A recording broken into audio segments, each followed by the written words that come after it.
Yeah, like the dude just said, solid, conservative, and just plain right. Well, welcome to Taco Tuesday, because it's always about the food.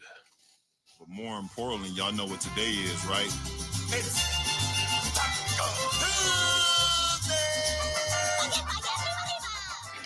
Yeah, it's Taco Tuesday. Speedy Gonzalez says so. And yeah, we are here, and I am back, and I am glad of it. Taco Tuesday to you.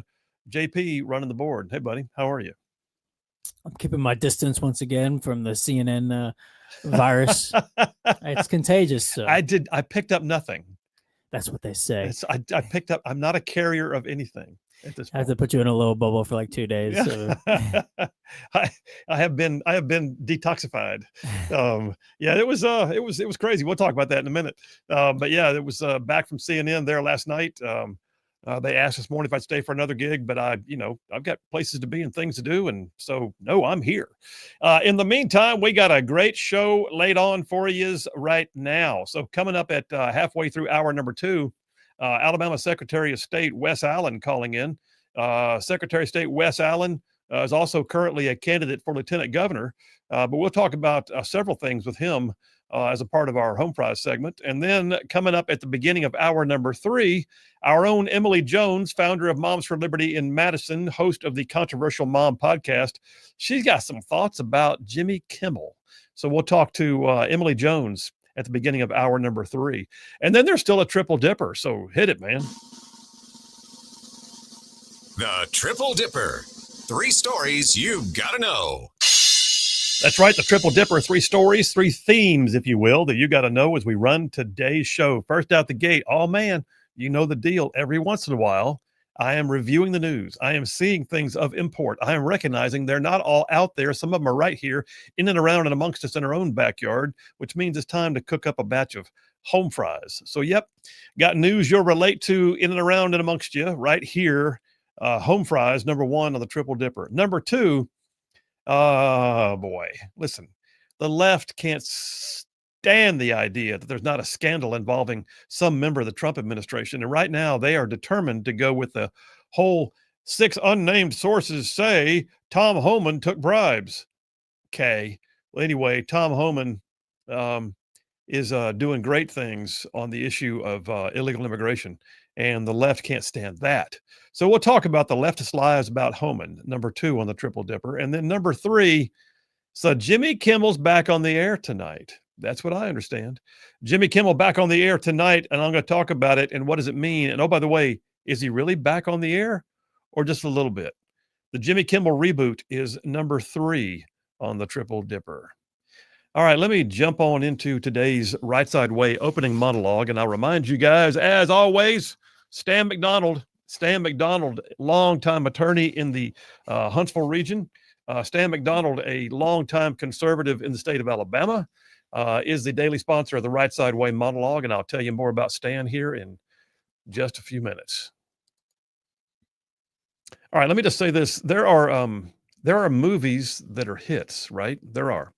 And then there's movies that set new standards, open new genres, and embed themselves into pop culture. Movies that impact daily living with quotes and memorabilia. Movies that spawn sequels. And one of those movies that earned such a description came out in the 1980s and created an entire genre of its own. Terminator with Arnold Schwarzenegger. Terminator, epic film. Look, it's one of those things that had totally boss special effects for its day, a great storyline with great characters, plenty of one-liners. But then there was also the sub-story. The idea that people chose not to give up in the face of a technology that had taken over the world. People did not just lay down and die. They decided to resist in the movie. In one of those spinoffs, Terminator Salvation, actor Christian Bale plays the character of John Connor, who is the guy that the Terminator is always after because John Connor is the leader of the resistance. Well, John Connor, the legend, who the Terminators had all tried unsuccessfully to take out time and again, he does relieve the resistance fighters in a safe enclave, and every single night, John Connor would get on a radio, and he would broadcast his word to the larger audience of survivors around the world. And he always ended it by saying, if you're listening to this, you are the resistance. Well, last night I had another opportunity to enjoy the company of screaming liberals on CNN. It was fun. Anna Navarro, Cornel West were especially enjoyable. I actually enjoyed Cornel West a lot. What got me, though, was that we had just had the Charlie Kirk Memorial the day before. Over 100 million viewers worldwide, tens of thousands live in the arena, all of the top leaders of our government standing in solidarity to remember a great man, to honor his widow, to glorify the Lord Jesus Christ. And CNN did not even want to talk about it. The only way we got it in was to bring it up as a part of another subject. There was no plan to even discuss it. It was a mere 24 hours old, and CNN did not want to make it a point of discussion. The mainstream media, y'all, despises Christian conservatives. They hate it when conservative policies succeed, and they're fearful of what might happen if Charlie Kirk's legacy results in a revival in a conservative movement. And they'll do all they can to suppress that storyline. So my point is, we had to get the words in there where we could. And the bottom line is, if you can hear this, you are the resistance. Because the mainstream media will try to tell you something or suppress something or not talk about something because they don't want you to talk about it yourself. But you are. You are the resistance. Every single one of you hearing the sound of my voice, you are indeed the resistance.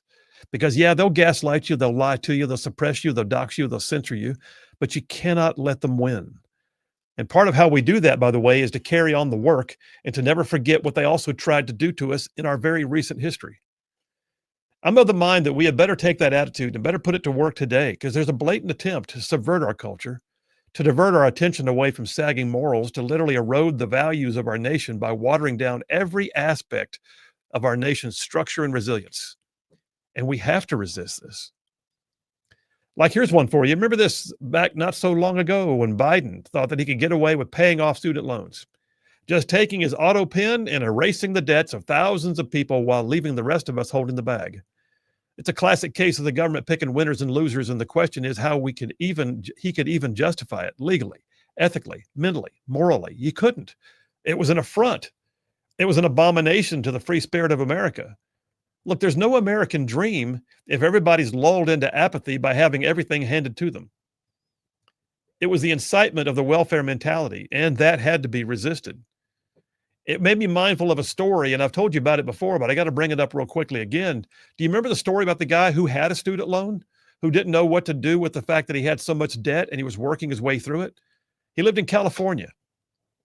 And he found out that if he ate a meal, like if he bought a year-long pass to Six Flags, one of the parks near him, he could go to Six Flags twice a day, every day, and eat a meal by paying a small amount at the beginning of the year. You heard me. And he did it for 7 years, twice a day, every day for 7 years. A great story, pure genius. It's like a next level version of resistance. I mean, I can hear your questions too. You're thinking he ate park food for 7 years? Yeah, he did. You know what? It was a creative workaround. It was an actual resistance. And he used the money that he saved to pay off his student loans while all his friends were going into debt trying to go out to eat and buy groceries at the grocery store. He was resourceful. He literally only paid $150 a year, and he got him 2 meals a day. He got a year-round pass, 2 meals a day. Six Flags close to his job. He bought a single-part pass. And he worked the resistance. There's creative ways of doing this kind of thing. There really is. But that's also a story, by the way, I just told you there, of a guy who was not going to just settle for the status quo. He could have gone into debt. He could have struggled to pay his bills. He could have let interest pile up. But no, he got creative, and he resisted the notion of just sitting idle and letting life happen to him with some laissez-faire attitude, like all the others who just wanted theirs paid off. That's where we have to be right now. Creative and resistant, not settling for good enough. And it's happening as we speak. Remember back during the COVID vaccine mandates? Remember that? Lawsuits against vaccine mandates still being filed. Walkouts happened in large and small employee groups. Unions were agreeing with Republicans against the mandates. Military members sacrificed their careers by saying no. You have a right to your own conscience. You do. Personal religious beliefs should never have to be trampled. And if the employer does not agree to the extent that you can, I say make them work for it. Resist. Or what about Title IX? You know that whole story. The prevailing trend among the government elites is that we should have just stepped aside in the face of all the new science. New science. Let men pretend to be women so they can beat women in women's sports. It's the most awful assault on the senses ever created by man. The idea that gender is fluid, that's incredibly insulting. For anyone to have to be told they have to believe that is an incredible insult. It's akin to being told that the sky is whatever color you want it to be while looking up and seeing that it's actually blue. But we're told to accept it or else, right? But then there came the resistance. Lawsuits and parents' rights groups were not sitting idly by. State-level legislators began to pass legislation with intent on reestablishing order and preserving women's sports. Some athletic associations actually said, not on our watch. These things happen on a regular basis. And I'm going to tell you, that growing resistance formed up to the notion that women should not have to be disabused of the fact that they were being abused. Resistance. What about green energy policies? Remember this? Oh boy, the green activists, they harped on us. Dared us not to buy an electric vehicle. You've got to buy an electric vehicle. Oh, by the way, they also came for your gas stove and they locked you out of your thermostat. And don't you even think about drinking from a single-use plastic bottle. And while you're at it, make sure you use a paper straw. And then people had enough. I mean, if you want an EV, then go fork out the money, get one. But the EV market right now is crashing because there's no consumer participation. I mean, you can tell us it'll save the world. You can tell us about your net zero dreams, but you can't make us spend money we don't have to buy an item we don't want so that we can drive on trips where there's nowhere to charge it along the way. So auto manufacturers, all of whom let themselves be bullied by the government for the past several years, they finally realized they can resist too. They can say no. Automakers are now cutting production. Some have gone bankrupt. Meanwhile, the good old combustion engine just seems to be working quite fine. And by the way, there's a gas station on every corner of America because the people chose to resist. And then there's our southern border, y'all. Our southern border. As millions streamed across the border, crime shot up. And nearly daily, we have heartbreaking stories of the victims of violent crime at the hands of illegal immigrants. Crimes that would not have occurred if the border was under control. Yeah, they tried to gaslight us, pretend that it was not happening in huge numbers, but one murder, one rape, one assault was too many. And when they were preventable, even foreseeable, the issue was compounded. And the fact that the person shouldn't have been here in the first place to even commit the crime made some victims feel doubly victimized. But citizens got fed up. Communities began policing themselves. Groups of angry citizens even tracked down one perpetrator in one city I read about and held him until the police arrived. Folks began demanding that city services that had been degraded in the wake of migrant invasions be restored for tax-paying citizens. Local officials who once crowed about the virtue of being a sanctuary city being voted out of office. It's a resistance, and it's great to see. But that's where we are. People began waking up to the fact that they do have rights, that they do have options, that they don't have to sit idly by, that this is a possible win. But you're going to have to resist. You're going to have to get creative. And honestly, that was the work of Charlie Kirk. That's the work that we had better be doing if you get down to it. You see, the left is counting on us not to resist. The left is counting on us to roll over and just take it. The left is counting on us saying nothing and doing nothing. But I'm going to tell you right now, if you're listening to this, you are the resistance. So resist. Bunch of right side ruffians. And that's a wrap for the Right Side Way.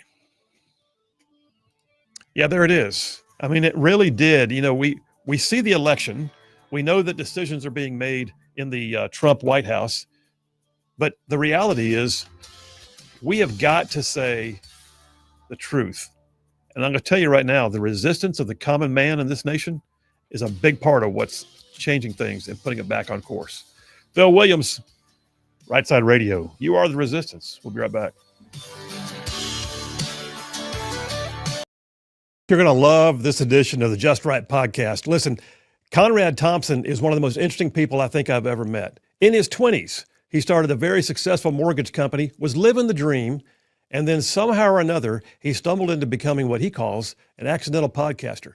He is now the world's largest podcaster for professional wrestling. Major stars on his show all the time. Oh, by the way, he was recently inducted into the Pro Wrestling Hall of Fame, and he's never stepped inside the ring. It's the coolest story. You're going to be inspired by it. You're going to be basically trying to figure out how to do more of that yourself. All of it is what I would call just right. Y'all stay tuned. Yeah, let's do a show. 1, 2, 3, hey! Conrad Thompson, welcome to the Just Right podcast. Thanks for having me, man. Oh, Beautiful man. Gadsden, Alabama. Are you kidding? We're glad to have you. This is like an honor. I'm pretty sure that we should have had pyrotechnics and smoke when you walked in the door. Will Is that you the way this stop? works? No. All right, let's talk. I'm going to do a quick introduction. Okay. Let everybody know who's sitting here with me. So, You're just an everyday guy. Yep. Is what you portray. Well, that's real. However, you run a mortgage company. You've been doing that for a long time. Yes, sir. We'll talk interest rates later. But oh, by the way, you're also not only a very successful mortgage broker, but you married Ric Flair's daughter, got into the world of podcasting. Next thing you know, you're inducted into the World Wrestling Hall of Fame. And somehow or another, you've become one of the biggest podcasters / broadcasters / event organizers in the world of professional wrestling. Am I right? Pretty close. All right. It is when you say it like that, it sounds more interesting, I think, than it really is. But thank you for having me. Oh, I'm glad you're here, man. Yeah. Well, I tell you what, I just want to get to know you. Sure. So first of all, there's what I would call the more sedate side of your professional life. Yes. You're a mortgage broker. Well, banker, but same thing. Banker. Yeah, I apologize. Mortgage banker. Yeah. So how's that going, and how do you balance all of it? A great support team. You know, I've started doing it August 27th, 2001. So just a couple of weeks before 9/11. Oh, wow. And I had just turned 20. I'll turn 44 later this year, and that's all I've ever done. So I've done mortgages longer than I was alive without mortgages, even through grade school. So it's kind of all I've ever known. But I started advertising a lot in the Huntsville market on radio and television in 2009.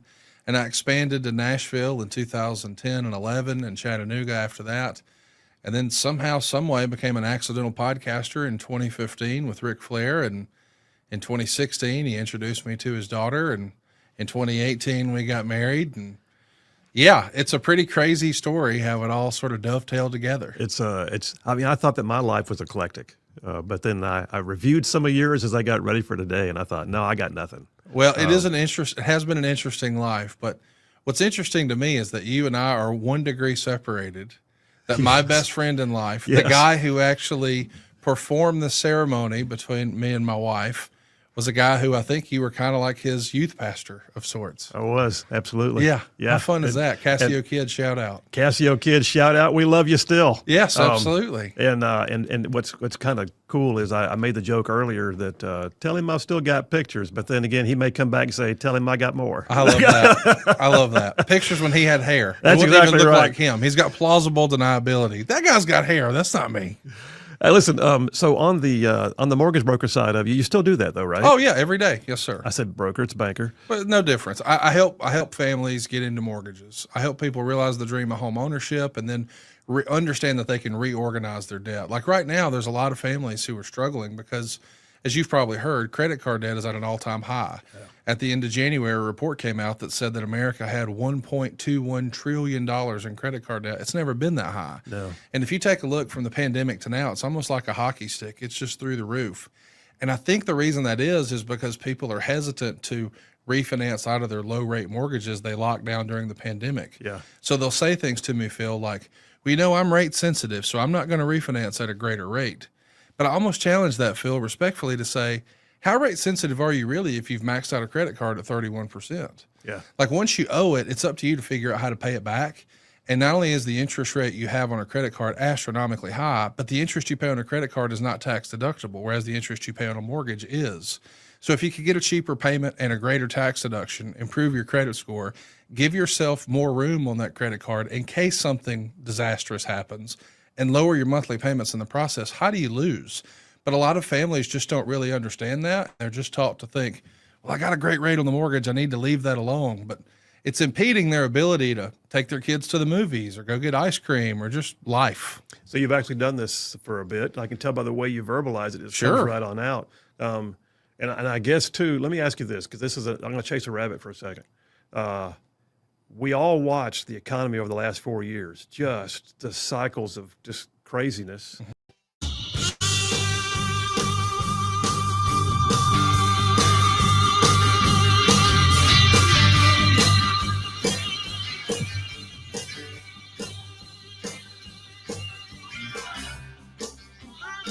And we are back. Phil Williams, Rightside Radio, solid conservative, just plain right. Just saving the world one soundbite at a time. All right, got to tell you about Stan McDonald real quick. Attorney Stan McDonald, yes, indeed. I know him personally. I think the world of him. Stan McDonald, partner at the law firm of Wilmer and Lee, a 30-year veteran in the practice of law in Alabama. And I'm going to tell you right now, y'all, he's not only somebody who can advocate for your legal needs, but Stan McDonald's also been in the trenches, in the fray, in the mix for years as a basically an OG ruffian from way back. He cares about all the conservative policies and politics you do. That being said, attorney Stan McDonald has also represented his clients in like literally thousands of real estate transactions over the years. He knows how to stand up for you in any local, state, or federal court.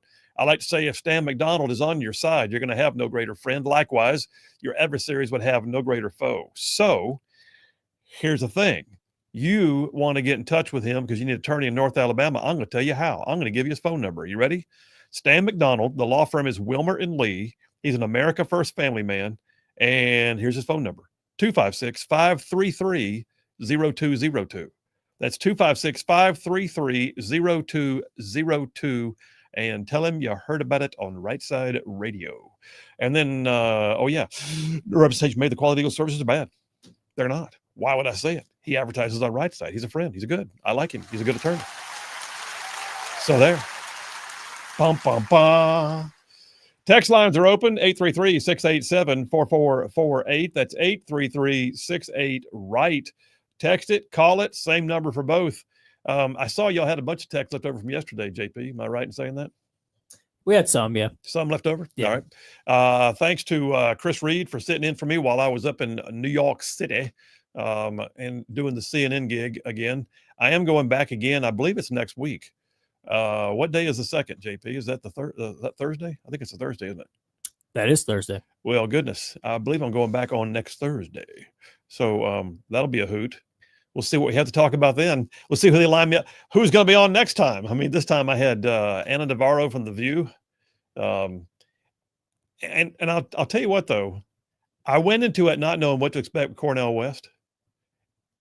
I got the biggest kick out of him. He's got some of the craziest clips out there, but I do think he's a genuine Christian. I think he's somebody who's probably a good guy, but I think, let's just say you probably see the world, or not probably, you do see the world much differently than him.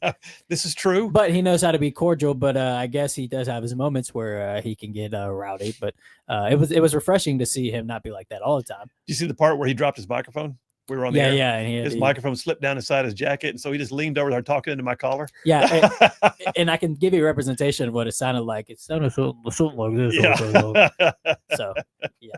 But, I mean, Cornell, I thought would be your biggest opponent on there, or biggest rabble-rouser, but it was Abby Phillip, the supposed moderator. Abby Phillip was like, I mean, my gosh. Do you understand what a moderator is? Yeah, exactly. Yeah, in fact, I had been given some advice, quotation marks, air quotes. Don't argue with the host. And I got on there and I said, well, what do you do if she argues with me? She starts the argument. What do I do with that? Vendetta with you. Yeah. Do I just go, I'm sorry, Abby, I'll stop talking now? Oh, you're right, Abby. My apologies. Ain't going to happen. Apparently she's never listened to this show before. All right, we're taking a break. Phil Williams, Rightside Radio. Y'all stay tuned. We will be right back.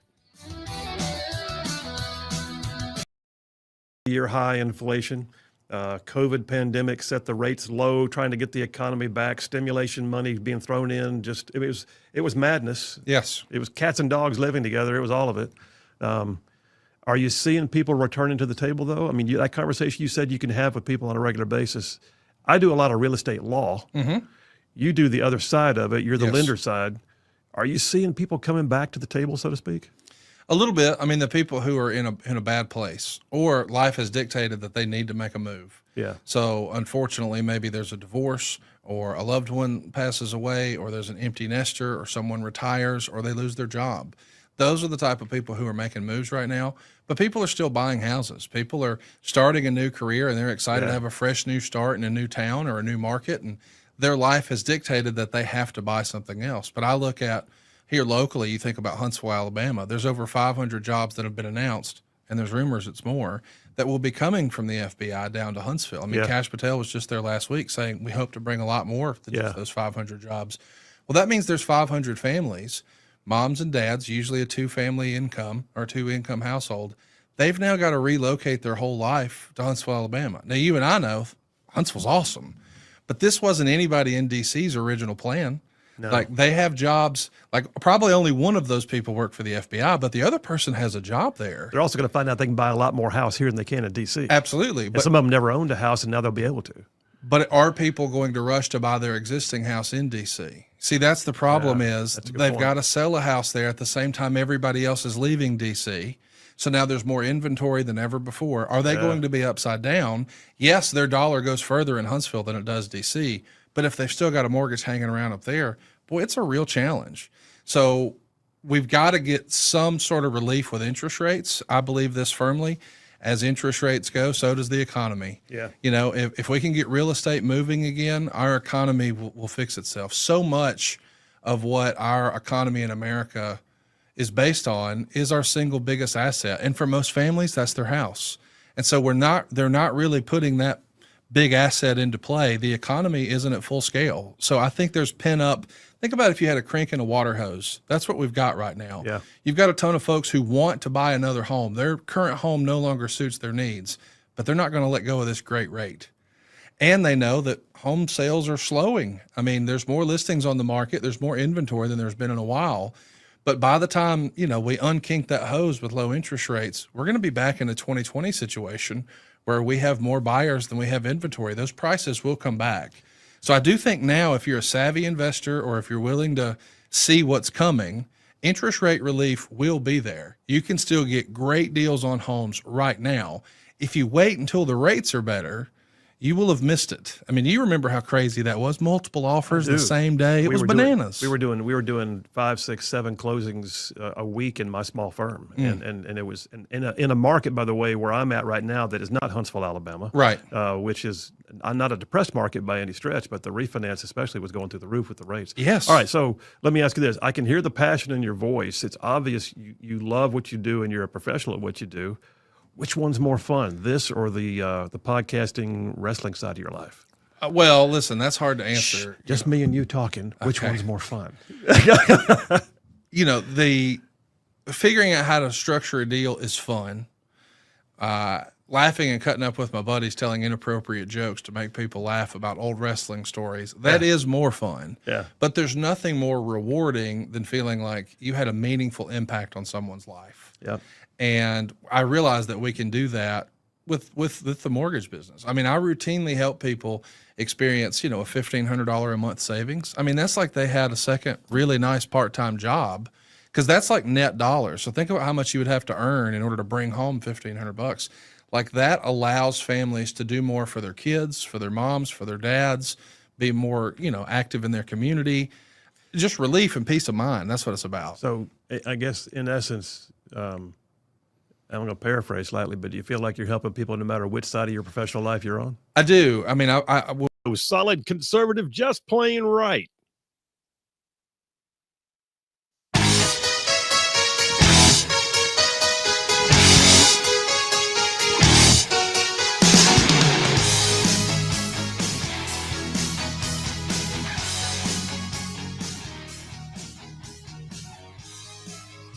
And we are back. Phil Williams, Rightside Radio, solid conservative and just plain right. Just covering down some major ground across the southeast U.S. of A. Y'all will talk about this show. This show.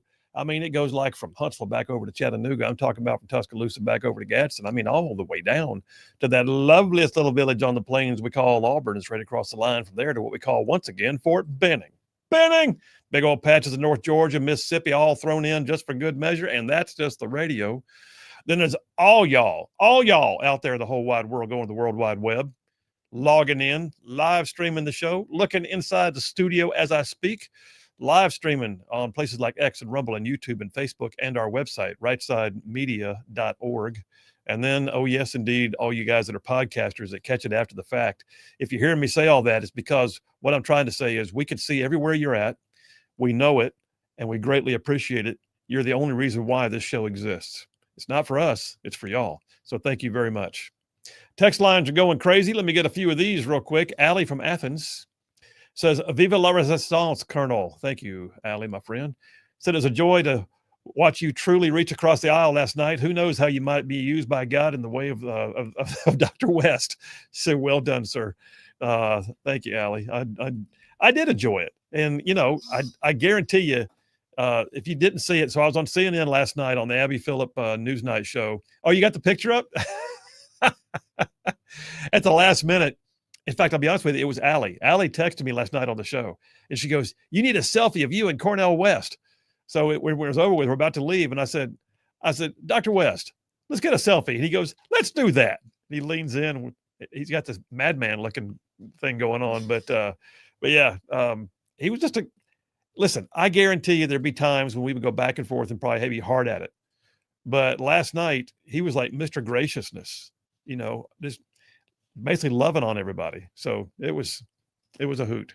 It's a little bit of a breath of fresh air. It was. That you can actually be cordial when you disagree. I actually thought I was going to go in there and have a lot. In fact, when they told me I was sitting right next to him, I was like, here we go. I think he said at the beginning, he said, hey, he pointed to you and he goes, and I respect my brother right here and his ability to be wrong or right. And I was like, all right, that's cool. And then when he lost his microphone, he had to lean over and talk into mine. Yeah. It was just funny. Yeah, but it was good. We'll probably have some more stories out of that. Scott from Huntsville says, I'm loving your monologue. Thank you. About resistance and not letting life just happen. So I love your Six Flag example of a person making it happen. Anyone can make it happen. We have to do it ourselves, he said. I work as a government contractor, got laid off twice, went back to school, became a registered nurse, touching and saving lives while making a better living at it. That's the beauty of our country's endless opportunities. You got to take them. Scott, thank you, sir. Listen, give Scott some applause. That's huge. That was America right there in that text. Thank you for that. Yeah, so that story, I've told it before, but have you ever heard that story, JP, about the Six Flags guy? Did you ever heard that?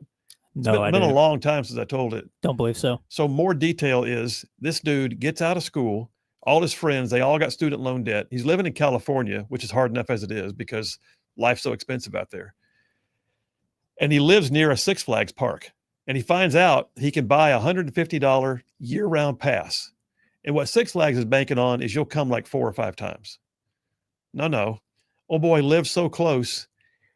He realized his pass for $150 for the whole year came with 2 meals a day. So if you spend a day in the park, you'll get 2 meals, except that he went every day. Yeah. And probably bankrupted him. And it's in California, so it's open year round. Yeah. He probably got to where he knew his favorite, place to stop. Oh, I know, I park right here. I can get to that place. Anyway, he didn't spend anything for food for basically a year. It's genius. It is genius. And he talked about in the extended version of the story, he talked about how all his friends were like going out to eat, buying groceries, trying to afford life, and then trying to figure out why they didn't have any money at the end of the month. And he always was making double payments on his student loan and got them all paid off. Just ta-da. And it was resistance. Six Flags and you're here. That's right. They probably got rid of that deal though after he did that. He may be one of those that like brought an end to the all you can eat buffet. Yeah. Mike from Coxie, Alabama says, Colonel Phil, just make sure these people up in New York understand that we're just loaning you out. They can't keep you. Thank you, Mike. Appreciate it. John from Harvest says, Phil, love the monologue. Also, did you hear where Trump's trying to get Bagram Air Base back again? I did hear that. That's a strategic asset in a region that we should have never let go. I was just channeling John from Huntsville with the aside. He is off topic. Channeling John from Huntsville. I like that. Love the monologue. Also, speaking of which, John from Huntsville, Phil, spectacular monologue. Also, did you hear that Ukraine launched its largest drone attack on Russia since March? I have not heard that. That's interesting. And by the way, JP says, I chose your Falcons to beat the Panthers on Sunday and they scored 0 points. How is that possible? I said this last week. We did well the week before. We're probably going to suck this week. And then everybody called me a pessimist. This is just a realist Falcons fan here. And then what happened?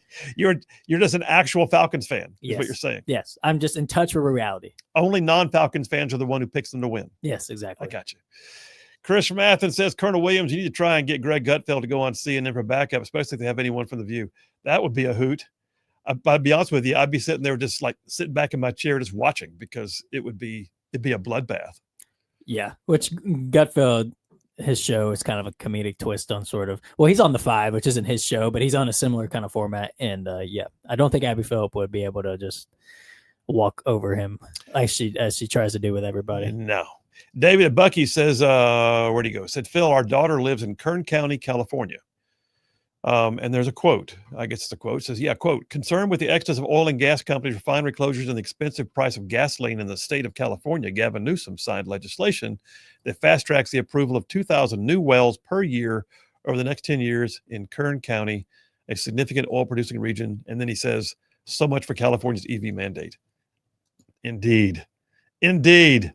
And then it says, famous Phil? No, I'm not famous. I'm just having a good time. Going where God calls. And then last text, I'll jump on some materials here.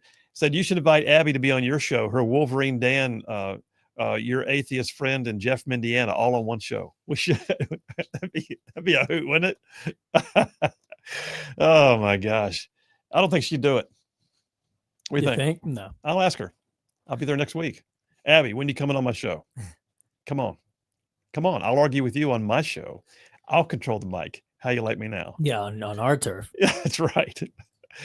Hey, listen, we're going to jump into some home fries here in a second, but I already anticipate the very first piece of home fries that I'm going to talk about is one that JP is more the expert on. So I'm looking for all the feedback, but we got a few minutes for the break. So let me just kick it off now. Every once in a while, you got to remember that there's news out there that is like more significant because it's closer in relation to where you live than where it is somewhere else, and it can impact you even more. And we like to cook up a batch of what we call home fries. Smell them cooking. Home fries. All right, JP, jump in here, man. So in case you did not see the news, and the one that I've got here is from Yellowhammer. I'm as an Auburn guy, I'm rather blue about this, but Bruce Pearl is retiring. He's leaving Auburn basketball. But he also made an announcement about what he's going to do politically. JP, what do you know? Well, he actually is now Auburn's ambassador. So I think the technical title is assistant to the athletic director. So I'm not sure what the position entails, but he's like an ambassador for Auburn's athletic departments, essentially, is what his position is right now. So if I were to retire from Rightside, can I be Rightside's ambassador? Feel free. It's kind of what you already are. Oh, yeah. I'm the head chef and bottle washer right now. Yeah. So Bruce Pearl, he's retiring from basketball. He's going to be the quote unquote ambassador for the athletic department as a whole. Yeah. All right. Which I think is cool, by the way. What I love is you will watch a football game. You'll watch a baseball game, Auburn. And you'll see Bruce Pearl sitting up in the stands, shirtless in the student section, and cheering in the student section. Exactly. All right. Is he running for office? No, not anytime soon. He says he's not. Yeah. He said in the video that there's a lot of talk about him running for Senate, and then he said he wanted to be an advocate for Alabama or something like that, and that Auburn's allowing him to be an advocate for Auburn. So pretty much, saying that he's not going to be running for the Senate, which we all knew already. He can't run as a Republican, so it's probably not best for him to run because he's not going to win if he's not a Republican. All right, so I'm going to make a bold prediction. You ready? Mm-hmm. I'm going to make a bold prediction. Hear me out on this. What time is it? 2:44 on September 23rd, 2025. Mark it in the archives. Bruce Pearl is officially retiring from his position as a coach. He's going to be in this gig where he's quote unquote an ambassador for Auburn. I predict that sometime within the next 5 to 6 months, he's going to get a Trump appointment to something. He's going to be like the Trump appointee to, I don't know, Title IX or sports, or for that matter, maybe replace Mike Huckabee as ambassador to Israel. Who knows? He may go alongside Mike Huckabee. He could. I mean, I don't know. But the other piece of this, though, is there is a strong belief that Congressman Mike Rogers, who represents Alabama's 3rd congressional district, I believe it is. Yeah. Who is a pretty powerful member of the House, but nonetheless, that is not going to run again in a couple of years. And that's the district that Bruce Pearl lives in. Yeah. I'm going to predict that he's going to get a Trump appointment, get his GOP chops on, get past the 6 years required to not be allowed to run for office as a Republican because he donated once to a Democrat. And then he's going to come back and run for Congress. I think it's something like that. He will run for office eventually. It just won't be anytime soon because of I think this was I want to retire situation and I want to run for Senate. And then it all shucks. I gave money this past time. I think he probably intended to retire, hoped that he could run for Senate, but was told he couldn't. So I think now that's where he kind of pivoted to, okay, well, how do I do something with Auburn and still retire from coaching? And his son, Steven, has now signed a 5-year deal. So, Yeah. But anyway, I did a podcast today on this exactly. Is it already out? It's already out today, this morning, and talking about how the reaction of some folks, and Mike Wilbon in particular, talking about how, Auburn pushed him out because of his political beliefs or something like that. Complete nonsense. Auburn loved Bruce Pearl. Everybody at Auburn loved Bruce Pearl. There was no muzzle put on Bruce Pearl, and he was not pushed out because of his outspokenness. No, not at all. Not at all. Michael Wilbon, I guarantee you cannot name 2 or 3 of the topics that Bruce Pearl is passionate about. I think he just saw that he was on Fox News and liked the Republican Party and deemed him as some racist guy, which Michael Wilbon was very much for the BLM, NBA players kneeling for the anthem. So that's, who this guy is. So I was a little bit shocked by some of the talking heads in the sports world saying, this was Auburn pushing him out because of his political beliefs when they couldn't even tell you what his political beliefs are. And the reality is, stop and think about where we are. I would bet that 90% of the fan base not only loves Bruce Pearl, they love the things he says. Yes. Yeah.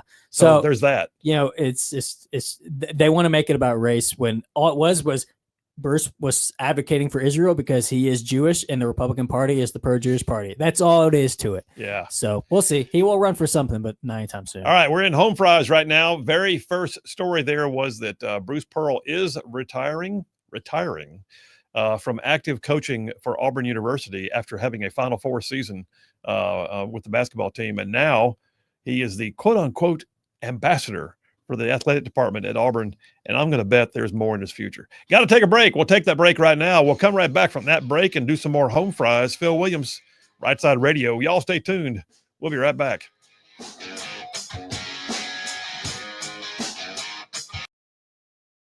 Do live events on the podcast side. I always do a meet and greet before. Me and my co-host would do a VIP meet and greet, and you'd be surprised how many people get emotional at the table when they say, "Hey, man, when my mom died, or my spouse died, or my son was diagnosed with leukemia, I needed an escape." And just listening to you guys talk about old wrestling brought me back to that place when I was a young person and watching wrestling with my grandfather or whatever. So just stirring up those feelings of nostalgia and giving people a fun distraction does have value. Sure it does. But I'm not interfacing with those folks on a one-to-one basis as often as I am the customers and families that we serve on the mortgage side.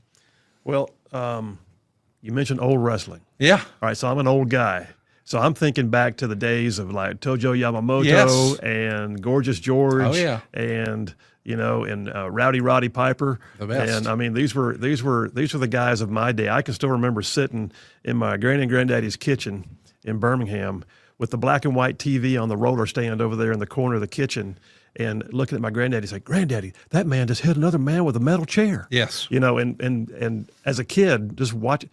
In fact, one of the funniest ones to me was Tojo Yamamoto used to do a commercial for a bed company, and he would jump on the mattress as proof that the mattress could hold up his weight. I love it. And then they would come back and they would say, "And if you don't buy from so-and-so bedding town, Tojo wants to know," and he'd come on and go, "What's the matter, you?" And that was the whole commercial.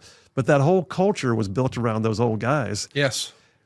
But over time, it became far, far more than what we used to watch in the small arenas on the black and white TV. Yes. I mean, it's a multi-billion-dollar sport now.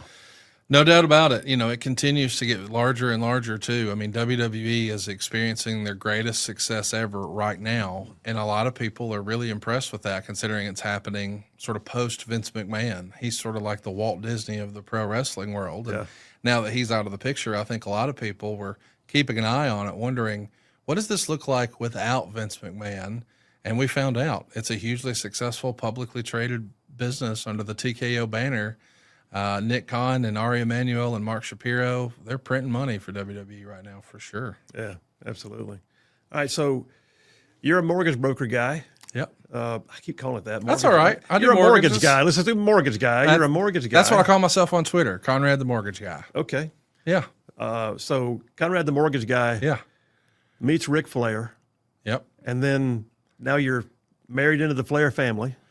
Well, not exactly. Okay. She was Ric Flair's daughter. Now she's Conrad Thompson's wife. There you go. Played that for his kids. No, I'm just saying realistically, you know, I'm not Conrad Flair, but she is Megan Thompson. That's perfect. Yeah. So No, she that's joined good. my family and we're delighted to have her. But yeah, it's sort of a happy accident. I met Rick at an autograph event in Rome, Georgia, of all places. And that was in, I believe it was November of 2013. And sadly, he had lost his son Reed to an overdose in March of that year. So he was in a challenging headspace, but we quickly headed off, and he was looking for a friend. And respectfully, he was looking for a friend to go drinking with. And so I signed up to do it. And one of my friends said, "Hey man, how many times are you going to drink beer and watch sports with Ric Flair?" And I said, "About as often as I can, I guess. That sounds like fun to me." So that's what we did. And so we just became drinking buddies. And one day, I think we were watching the NFL draft. He said, "Hey, what's a podcast? Can you make any money with a podcast?" And I said, "Well, I don't know if you can make money with a podcast, but show me your phone. I'll What year show you was how this? it works." That was 2014. So before podcasts were even cool. Really? Yeah, well, I guess, yeah. CBS had reached out to him and offered him a podcast. So in 2015, he launched Woo Nation, Woo on Nation, Play.it, which was a CBS platform. And he would go into the radio station on Peachtree in downtown Atlanta and record his podcast. And he got nervous 2 days beforehand. He said, "Conrad, it just feels weird, me just being alone in a room talking to a microphone. I get that. Will you come in to the studio and just let me, you ask me fan questions?" And I said, "Sure." So I thought, man, I don't know how many people are going to hear this, but I don't want to embarrass myself. So I did a lot of production notes, and I walked in with notes for he and I had things bolded and highlighted and all that. Yeah. And the people there at CBS said, "Hey, who is this guy and why is he here?" And Rick said, "Oh, he's just going to sit in this episode and ask me fan questions." But at the end, CBS said, "Can you come back next week? That was pretty good." So I became an accidental podcaster. It wasn't the plan. But about a month in, I realized, you know, I've been spending like $100,000 a month on marketing in Nashville, Huntsville, and Chattanooga to promote my mortgage company. But people can hear this all over the world, and I'm not paying for it. I need to get licensed in more.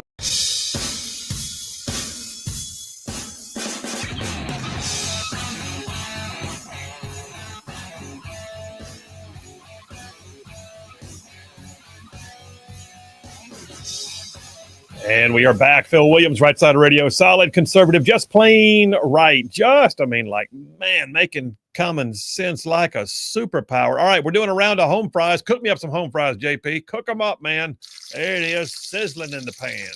Okay, so this is a combination of my time last night at CNN and home fries. So last night I'm in the green room, and I was told that we were going to talk about the Kamala Harris interview with Rachel Maddow, and that I probably should watch it since it was live in the time. Well, I would much rather have poked myself in the eye with a sharp stick, but I went ahead and watched it. And I was just, taking notes and getting ready for the things that I would say that would disagree with everybody else on the stage. And we wound up not even getting a chance to talk about it. But what was interesting to me, though, was in the middle of talking about it, Kamala Harris is talking about Democrats who are out there to start carrying the torch for the next generation. And she names Barbara Drummond, Democrat, running for the office of mayor in Mobile, Alabama. And I looked over one of the guys in the green room who was probably liberal. I don't even know what his name was. He was doing the show after mine. I looked over at him and I said, that may have just cost Barbara Drummond the election. But anyway, she was digging in for like Zohran Mamdani, but then she tried to couch her terms and come off the Zohran Mamdani bus and to say, there's other people too. We got to keep our eyes out for. Listen, I'm going to play the clip for you real quick. JP's got it. 1819 News ran a story on this. Kamala Harris, Rachel Maddow talking about Mobile's mayor race. Go. Star. I know that, he's in New York, and I know New Yorkers think they're the center of the world, and here we are in New York having this interview. It is the biggest city in the country. And I love New York, as the saying goes. I really do. But, there are people like Barbara Drummond in Mobile, Alabama, Helena Moreno in New Orleans. They're all running for mayor, too, and they are stars. Okay, let's be clear. Barbara Drummond is not a star. She's just not. And if you've ever been around her much, and I've met her, I will just say, if that's the future of the Democrat Party, Republicans are going to do fine. But she is running for the mayor's race, and there is a pretty good chunk of blue down there in the Mobile region. So the question is, how's that going to go? I don't know yet. But I'll tell you this, the teachers union just threw $100,000 into Barbara Drummond's race. So any notion, oh, by the way, any of y'all out there that are like, well, I'm an AEA member and I'm just glad they've begun to soften up and see the light and they've come around to being more conservative. Oh, they just picked one of the most liberal Democrats from the Alabama State House and threw $100,000 into her ability to try and take over the second largest city in the state of Alabama. And Kamala Harris is on board for her, by the way. So now you got AEA money and Kamala Harris, who, by the way, I did not miss that cackle at all. I have not missed that cackle one bit. I haven't missed her at all. No, the whole thing. Yeah. When we see videos of Joe Biden still out and about, it's hard to believe that he was president just, several months ago because of how, how doddering it is. How fragile, like if a wind blows over him, he'll probably like just fall apart, it looks like. But then you look at videos of Kamala Harris and you're like, wow, she actually, like, thankfully Trump won a landslide, but she could have been president. And the way she even talks and carries herself, it's like, how did we even come that close to Kamala Harris being president? And she's got her book out right now, which is called 107 Days. I was so ready to talk about this last night. 107 Days. The very title of her book is an indictment of the Democrat Party. Oh, yeah. Because her campaign was only 107 days long. She calls out the Biden administration in the book saying that they didn't support her. And I'm talking about the title. Yeah. The title alone, 107 days. You know why it was only 107 days? Because they couldn't get their act together. They threw Biden off the ballot when he shouldn't have been there at all. And they had her run for only 107 days. It's crazy. But yes, the rest of the book, you're right. She throws everybody under the bus. It's everybody else's fault. They didn't support me well enough. They didn't do Tim this. Tim Walz was a horrible VP choice. I wanted to pick Pete Buttigieg, but he's gay, so I couldn't go with him. Like, yeah. She said that, by the way. Even Rachel Maddow kind of called her on that one. Yeah. So you're saying that, well, don't you find that to be a bit homophobic or something? Yeah. No. I meant everybody else in America is homophobic. Yeah, not me. Yeah. I'm the woman of color, don't you know? I mean, she'll play that card every time she gets a chance. All right, we're going to cook up more home fries after this break, but I'll be honest with you, there's this funny stuff. But yes, that is former Vice President Kamala Harris calling out Barbara Drummond, who is running to be mayor of Mobile, Alabama, as one of the future rising stars of the Democrat Party. And I'm like, how about no? How about double no? Like, nobody is going to believe that. Anyway, I just find it interesting. Teachers union money and Kamala Harris endorsement. Whoop, whoop. I mean, that's just like layers of, I don't want that person to be a walking mayor. endorsement for the Republican candidate. It really is. He ought to take that. You know what? I bet he already has. Yeah. I bet he's taken that and put it on a mailer and it's already going out to mailboxes everywhere. We're coming up with hour number 2. Phil Williams, Rightside Radio. Y'all stay tuned. We will be right back. Than just Alabama and Tennessee. Yeah. And I need to start driving traffic that way.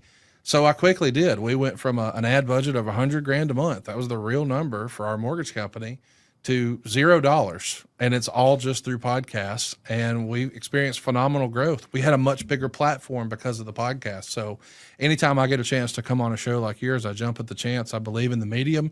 And I know that, podcasting is a great way to grow small business. And I hope everyone listening to this embraces it.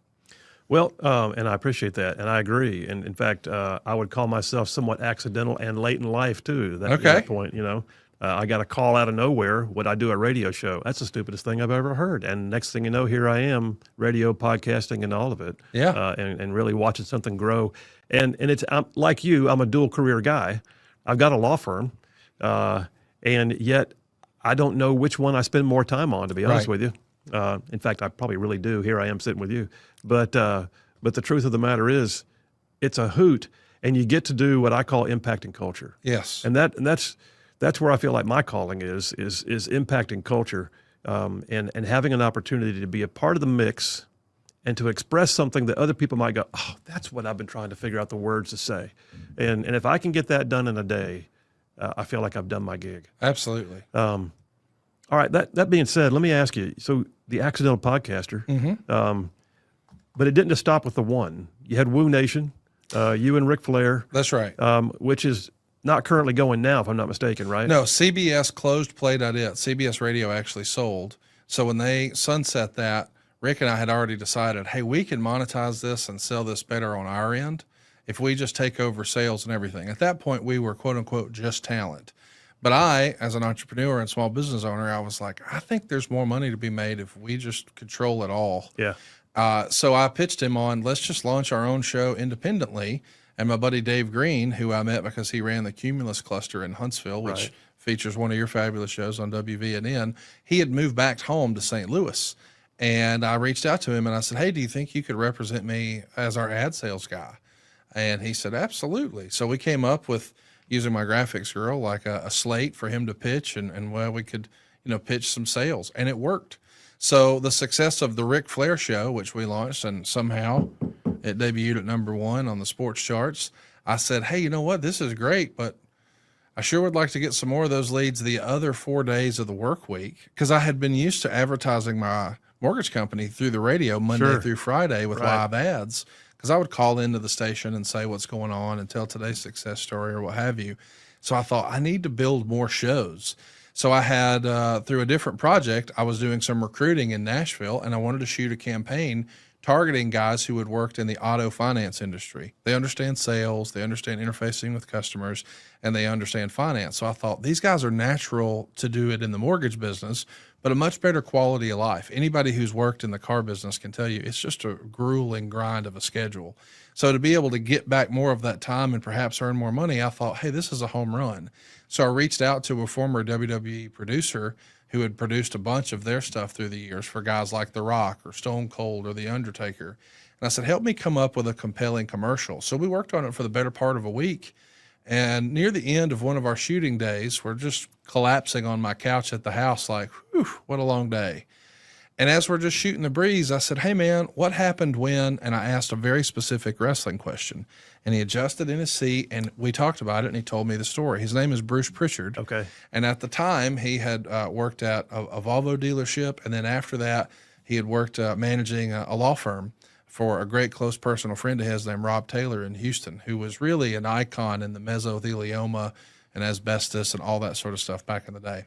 Anyway, I'm saying all that to say he thought he was completely done with wrestling, and wrestling was done with him. But what I heard that day, I was convinced at the end of that conversation. I said, Bruce, we should do a podcast. You heard the institutional knowledge. And he said, well, who wants to hear me talk? And I go, dude, every wrestling fan would be riveted by what you just said. The only trouble is we didn't record it. But if we would have recorded that and posted it, it would be the most viral wrestling podcast there is.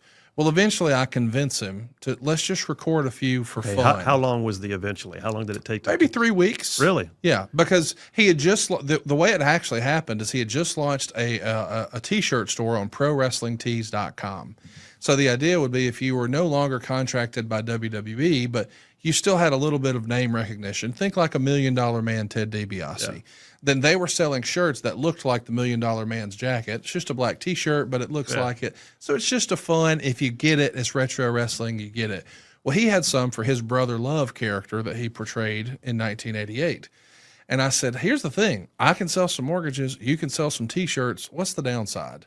So we started doing the show, and before we knew it, we were getting hundreds of thousands of listens on every episode. How cool was that? And what's interesting is the day that show debuted, and that's really the one that put us on the map, and we won Sports Illustrated's Podcast of the Year and all that other stuff. That show debuted on the very same day I had my first date with my now wife. No so kidding. It's a pretty important day in the history of my life. Remember the date? August 3rd. Okay. August 3rd. Don't go down that road and not name That's the date. right. That's right. That's right. Well, that's very cool. And so how long did that one run? It's still going now. Oh, that's the one that's still going. What's interesting is we started in 2016, in August of 2016, and by February of 2019, Vince McMahon had called and hired him back to work in creative. And as we're talking now, he's the executive vice president and creative director of WWE. So depending on who you ask, he's one of the most 5 or 6 most influential people in wrestling. But it was our podcast that sort of was the foray in him getting back into it. So with the success of the Bruce Show, I said, hey, that was the WWF side of things. What if we did one for their biggest competitor, WCW? And I reached out to Tony Schiavone, who was on TBS from 1983 until 2001. Yeah. But then he left and started calling minor league baseball. And when I met him, he actually was working at Starbucks because his family needed insurance. And I said, hey, man, here's what I did with Bruce.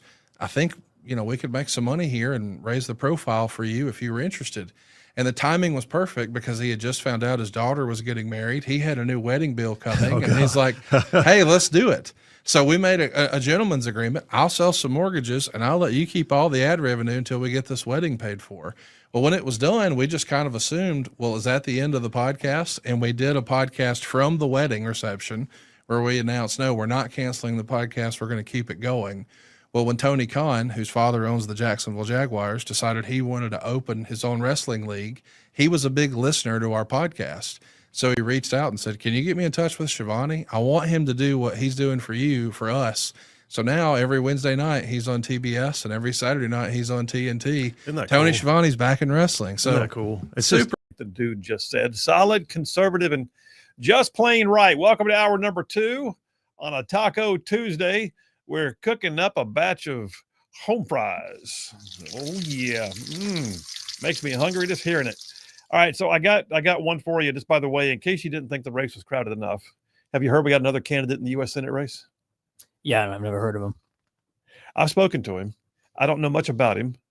So a guy named Morgan Murphy, Alabama Daily News has a story that came out yesterday. Morgan Murphy, who's a former advisor to the Tuberville campaign, and I think he also worked in the White House, didn't he, or something? But yeah, he's that's right. He was a special presidential. That's right. He and I talked on the phone. He used to work for General Keith Kellogg, who is the special presidential envoy to Ukraine, and he kicked off his campaign Monday night. He's running for U.S. Senate. So we now have Alabama Attorney General Steve Marshall, U.S. Representative Barry Moore, former Navy SEAL Jared Hudson, and now a guy named Morgan Murphy, who is a former advisor to Senator Tuberville, and also worked in the Trump White House to some degree. And so are the Democrats running anybody right now? Is there a Democrat running for U.S. Senate? Yeah, that one guy, Kyle Sweetser, the guy that was at the DNC in a Kamala Harris campaign ad. I thought he was running for governor. No, he's running for his initial thing was he was going to get Tuberville out of his seat, but now Tuberville's not running again. So I think he's still running, though. Kyle Sweetser is As a Democrat or independent? Democrat. Oh, full-fledged Democrat. Okay. Yeah. Yeah. Because, yeah. Well, I don't know if you had it in your stack over there either about 1819, the potential other candidate that could be in the race soon. Another one? Yeah. Who's the fifth one? AJ McCarron. No. Mm-hmm. What? 1819 said that he's seriously thinking about it, but also in the article said that he's also leaning heavily on a lieutenant governor candidate run for because he wants to stay in Alabama. But it said that he's heavily considering running for either lieutenant governor or Senate. Okay. We're gonna get all the football players in office. So, all right. So does that mean you're automatically gonna like him because he's AJ McCarron? I'd have to see what his platforms are. I'm proud to hear you say that. All right. So yeah, Morgan Murphy is allegedly running for he's running for U.S. Senate. We'll get him on the show at some point. He and I did talk on the phone a while back, and I was aware that he was thinking about this, but I had not heard that he had actually thrown his name in the hat, but he officially has now. So there's that. A recent poll, by the way, of the U.S. Senate race for the seat being vacated by Tuberville has, let's see, Marshall in the lead with 37%, followed by Moore at 16%, followed by Jared Hudson at 7%, with 40% remaining undecided. It's a long way to go between now and the primary, but I'm going to tell you right now, if we're about to have 4, maybe 5 candidates in the GOP primary, all of whom have got some pretty serious chops, AJ McCarron's going to get people just because he's a football player. What do you bet? Well, I think RTR, baby. I think he's going to end up running for lieutenant governor, if anything. That's what the 1819 article was saying. So I don't know who else is running for lieutenant governor. I know Wes Allen is later. Wes Allen, Andrew Sorrell. Yeah. So oh gosh, I just forgot his name. Pate. Pate is running. He's the current. Why can't I say his name? Anyway, he's the current ag commissioner. Yeah. And I think that's a pretty strong 3-way race right now for that one. So AJ McCarron, where's he been? Is he a Republican? Oh yeah, he's been very vocal in his support for the Republican candidate for Mobile, actually, and so he's a Republican conservative. He's been like a podcaster / quarterback coach guy, so he's just been kind of doing his own thing. But apparently, so he lives in Mobile. Politics. Yeah, that's where he's from. Okay, so we would have. All right, now here's the other piece. All right, what does this mean for the geographics, because it's funny how where you come from in the state sometimes matters. There was talk about what it would be like if Barry Moore got elected. Well, we would technically have both of our U.S. senators then from the Wiregrass region of our state. And everybody up north's going, hang on a second, wait a minute. Although I really think they would still represent. And then if you had Steve Marshall, well, he's originally from Marshall County in Northeast Alabama. Okay. Or Jared Hudson, he's from Birmingham. So this guy, A.J. McCarron, then you'd have two South Alabama. I don't know. But then now you're saying he's going to run for lieutenant governor. That the 1819 article said that I think that would be more likely because he wants to stay home. So, but he would have to be, think about that. You'd have Tuberville and his right-hand man of A.J. McCarron, Auburn, Bama. You got balance. Okay. The Iron Bowl every time they get together. Exactly. Of course, coach would make him take laps. Yeah, probably.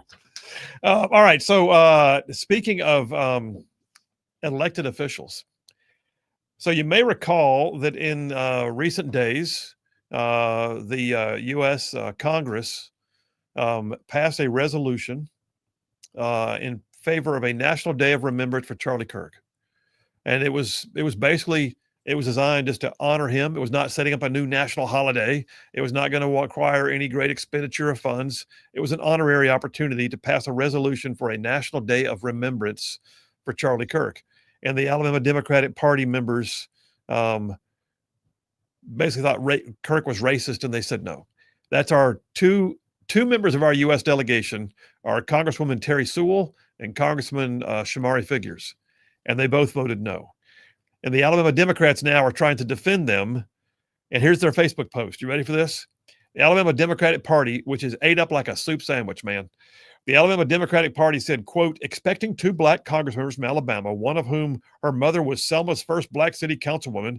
The other, his father fought the Ku Klux Klan, to honor a man who promoted racism and the Great Replacement theory is wildly entitled and absurd. That's where your Alabama Democrat Party is right now. They are determined to double down on the idea that Charlie Kirk was racist. I am pretty sure if Charlie Kirk had married a black woman, they would still say he was racist. The whole thing. But anyway, yeah. So we have our two Democrat members of the U.S. delegation voted against just simply remembering Charlie Kirk and memorializing him. Speaking of not racist, is Donald Trump racist, JP? CNN said he was, so I believe them. So Quentin Ross is the president of Alabama State University, one of the HBCUs, the historic black colleges and universities. I know Quentin Ross. He's a good dude. He's a Democrat. He's a very ardent Democrat. He was in the state Senate when I was there. And Quentin Ross then went on to become the president of Alabama State. Well, Quentin Ross is saying, hey, this is a big deal, a good deal. The Trump administration just gave $495 million to the HBCUs around the nation. Recent announcement by the Trump administration of a surprise injection of $495 million into the nation's historically black colleges and tribal universities should be viewed as exactly what it is, he says, an investment into institutions. HBCUs and tribal universities serve some of the most economically depressed and underserved communities in our nation, he says. And then he went on to basically say, this will be put to good use. This is what we need. And he's a national member of the Thurgood Marshall College Fund, and he's witnessed firsthand, he says, what happens when there's funding or a lack of funding. And this action by the Trump administration, he said, will help us in fulfilling our mission. I will say this. He could have quietly said thank you, but for Quentin Ross, who is a black man, a Democrat, former minority leader in the state Senate, and the now president of Alabama State University, he wrote the piece himself, to write this piece that came out in Yellowhammer News yesterday. I thought that was a class act, and I thought that was the way to go. And in fact, I wonder if I still have his number, and I may have to send him a text. But the reality is, that was good doings right there. I don't know what prompted the change or the restoration of funding, but they're saying right now, hey, Trump administration did this. We see it and we appreciate it. And we're actually saying thank you. that's pretty refreshing, to be honest. Something Terry Sewell and Smart Figures couldn't do. They Probably not. They couldn't put away their political stuff just in for a second. Probably not. Nope, they can't. All right, we're taking a break right now. We'll come right back. Text line is open, 833-687-4448. We'll come back, tell a few war stories about the CNN gig last night, take some text messages, and then coming up bottom of the hour, we got Alabama Secretary of State Wes Allen on. I'm going to ask him about the High School Athletic Association still doing everything it can to just hose kids in school choice. Phil Williams, Rightside Radio. Y'all stay tuned. We'll be right back. It's just amazing. And, you call it the accidental podcaster. Yes. I'll be honest with you. I don't think anything's an accident. I agree. And I don't think anything about what you described was accidental either. It's obvious your entrepreneurial spirit keeps kicking in. Oh, yeah. I'm having a blast. Well, that also comes out. Let me ask you this. Podcasting ain't where it stops. No. Now you got a thing called StarCast. That's right. So StarCast is like legit and brings in people from all over the world. And Comic-Con for wrestling. There you go. I mean, it's literally, it's a conference. It's multi-days long, and it brings in all the personalities and the crowds. And you just had one, didn't you? Or did you? We've got one coming up. Coming up. That's right. This July, and right next to where the Cowboys play, it's actually where the Rangers play at Globe Life Field. There's a hotel right in that same Well, how did this start? parking You went lot. from podcasting, and now you're doing conferences. What's the genesis of that? Well, it's a great story. The major league in wrestling for years and years and years, since 2001, had been WWE and pretty much WWE only. And the leading journalist, we'll call it like what Mel Kiper is to the NFL draft, in the wrestling space, his name's Dave Meltzer. And he has a newsletter called the Wrestling Observer Newsletter. And Dusty Rhodes, another famous old school wrestler, Oh, yeah. his youngest son, Cody, had grown frustrated with WWE Creative. So he quit. Probably a $500,000 a year job, and bet on himself, saying, I think I can do better outside the tent. So he was hitting the indies and doing well. But a fan asked Dave Meltzer of the Wrestling Observer Newsletter on Twitter, do you think anyone outside of WWE could ever sell a 10,000-seat arena in the United States again? And Dave said, nope, I don't see it. And Cody couldn't help himself, being the son of a legend like the American Dream, Dusty Rhodes, and says, I'll take that bet, Dave. So we got together with the Young Bucks, a fabulous tag team out of California, and they agreed that they would put their money where their mouth is, and they would rent the Sears Arena in Hoffman Estates on the outskirts of Chicago. It was a 10,000-seater, and they were going to put tickets on sale and make a big splash and try to prove Dave wrong, that wrestling doesn't start and end with WWE. It can exist outside of there. Well, I got engaged that January, and we did it in Mexico. The engagement, I mean, when I say did it. So I bump into Cody at International Baggage Claim. He's coming back from like the Japanese equivalent of WrestleMania. It happens on January 4th every year in Tokyo at the Tokyo Dome. It's called Wrestle Kingdom for New Japan Pro Wrestling. So he's trying to be low key. He's in a hoodie, but I saw him and he saw me. But we wind up texting each other like, hey, good to see you, that sort of thing. And I took my shot. I said, hey, man, I know you guys are planning a big show. You haven't announced any details yet, but people are going to piggyback you around your event, and they're going to have ancillary events, smaller independent wrestling events, little conventions with legends or meet and greets and that sort of thing. Yeah. What if you just co-opted me and I created like a convention based around wrestling podcasters?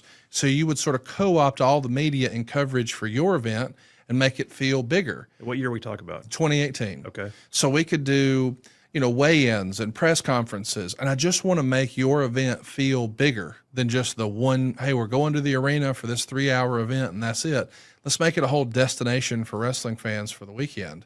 He loved the idea. I asked that I put it on paper so he could show Matt and Nick of the Young Bucks. They loved it. Asked a fourth partner, Kenny Omega, who at the time was the New Japan World Champion. He liked it. So we launched it, and what we created was like the Woodstock of wrestling.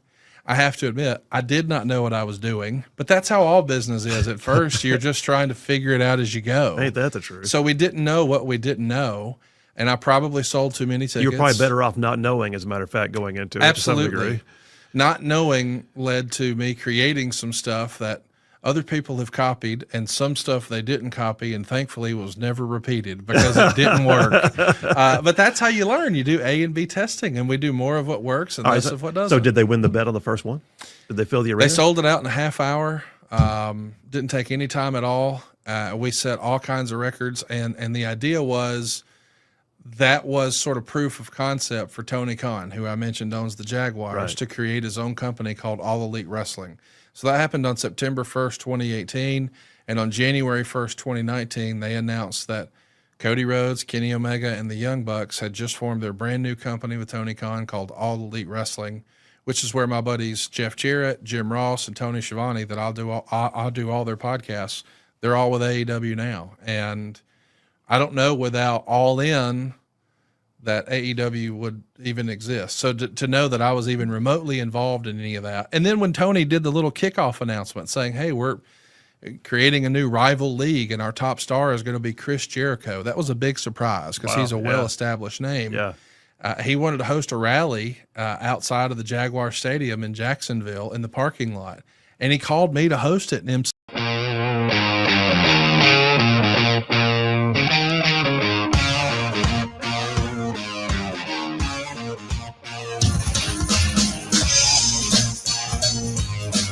And we are back. Phil Williams, Rightside Radio, solid, conservative, and just plain right.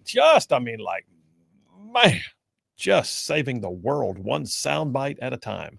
All right, so several text messages. Let me get a little bit going here. David and Bucky's sends me a YouTube link. I can't look at it right now, but he says, Phil, when you have time, he says, take a look at this. Johnny Carson said it best, and everyone in the entertainment business would be wise to follow suit. I bet I know what it is. Without looking at it, it's probably the clip where Johnny Carson said he's chosen to stay out of politics because why would you want to offend half your audience? And, last night, that was one of the interesting dynamics on the show. We talked about the Jimmy Kimmel situation, which we're going to get into in more detail later. But the point was brought up, and I think it was I just lost Kevin O'Leary was on with us last night, Mr. Wonderful from Shark Tank. And he said, basically, just entertain, just entertain. And I think at one point I said something along the lines of what you're supposed to be about is comedians supposed to have, timing, content, and delivery. And he failed on all three. Jimmy Kimmel did. I so agree. And Hannah Navarro tried to say that to Kevin O'Leary, like, well, maybe some of the Shark Tank listeners will say the same thing about you. And I go, that is completely ridiculous. Kevin O'Leary is not a comedian. He's not a late night TV show host. No. He's a economics guy on an economics show. And the amount of politics that he talks about is all economics related. And he looked at her and said, when have you ever heard me shill for a politician? Yeah. And she goes, you do it every time you come on here. I could say, people say what they say about Jimmy Kimmel. They say that about Hannah Navarro, not Kevin O'Leary. They say it about Hannah Navarro because she's on a show that's supposed to be a comedy show. There's nothing funny about The View. Mm-mm. Nothing funny at all about The View. And they had Kamala Harris on today, by the way. Well, in fact, there it is on the screen. While I'm talking about it, it pops up on the screen. There it is. She's on The View, laughing, cackling. You know what's crazy to me? If you look at it, The View has got her on there. They're all fist bumping. There's Anna Navarro. They're having a big, big time. They actually put the QR code on the screen for people to order Kamala's book. What? You make it any more obvious. Yeah, could you just go ahead and say we're all in? Herb from Gurley, Alabama says, I watched you on TV last night. Thank you. Said to see if you had a believable countenance. You passed 100%. I did not get to see the whole show. Did you ever get to tell them what an FCC license requires? They didn't want to hear it.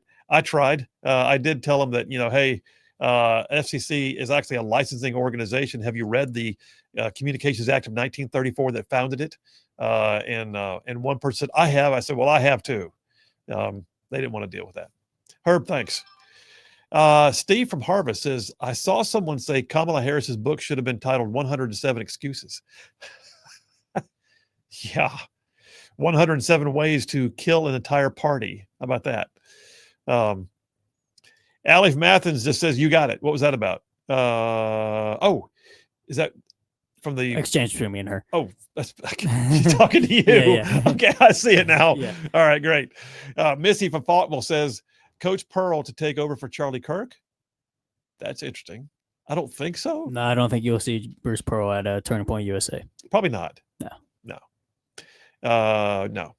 Joe in Tennessee says Trump is doing things like a boss, kicking Schumer and Spartacus, the UN, and Big Pharma to the curb all in one day. Love the winning. Yeah, so Trump spoke today in the UN. I will say this. How about this? He even joked about it when he got up there on the screen, but he joked about it sardonically. Go look up the word if you don't know it, sardonically, a little wry humor.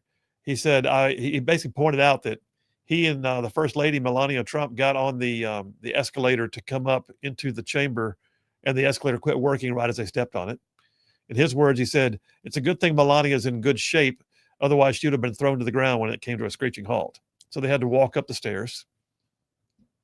And then he gets up there to give his speech, and the teleprompter, which had been working for the previous speaker, wouldn't work.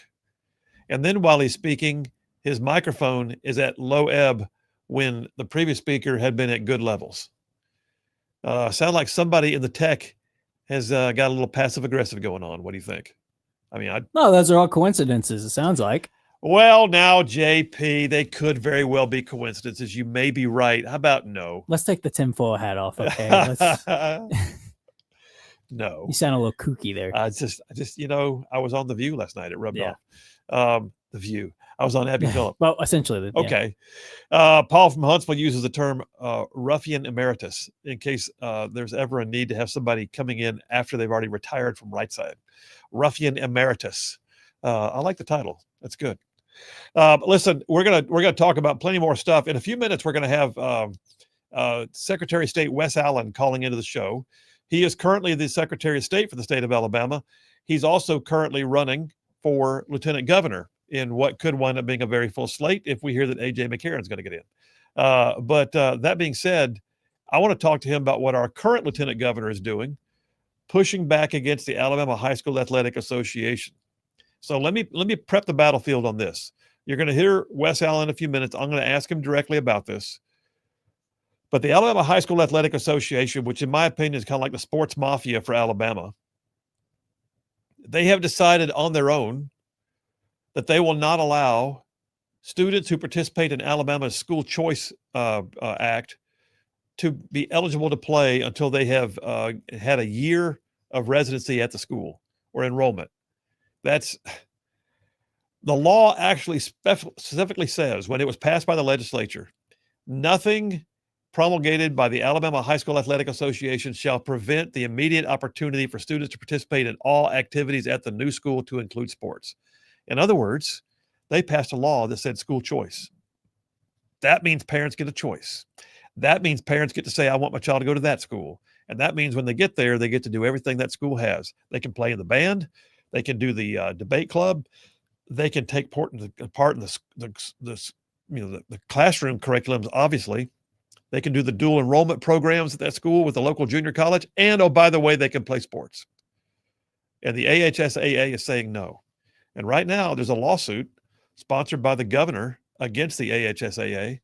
And we've got the current Lieutenant Governor, Will Ainsworth, who I believe did he set up a hotline?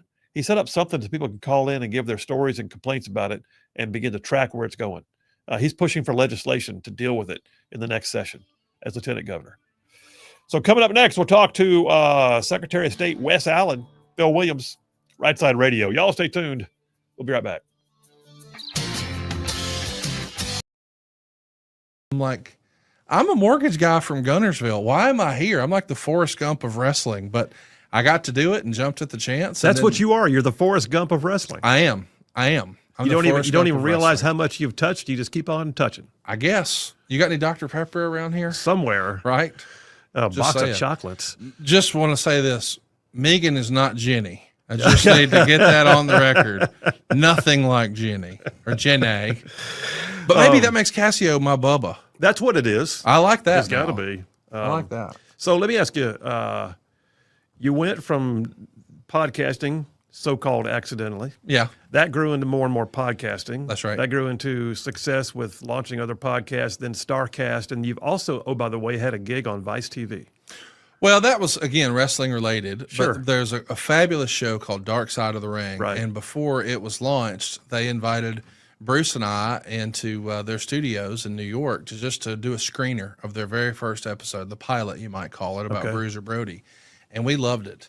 And so Bruce and Eric and everybody else I was working with, I sort of closed the gap and helped facilitate some of those guests. And I still do. If I have a number on someone they can't find, and just really believe in what Evan and Jason have been doing with that series.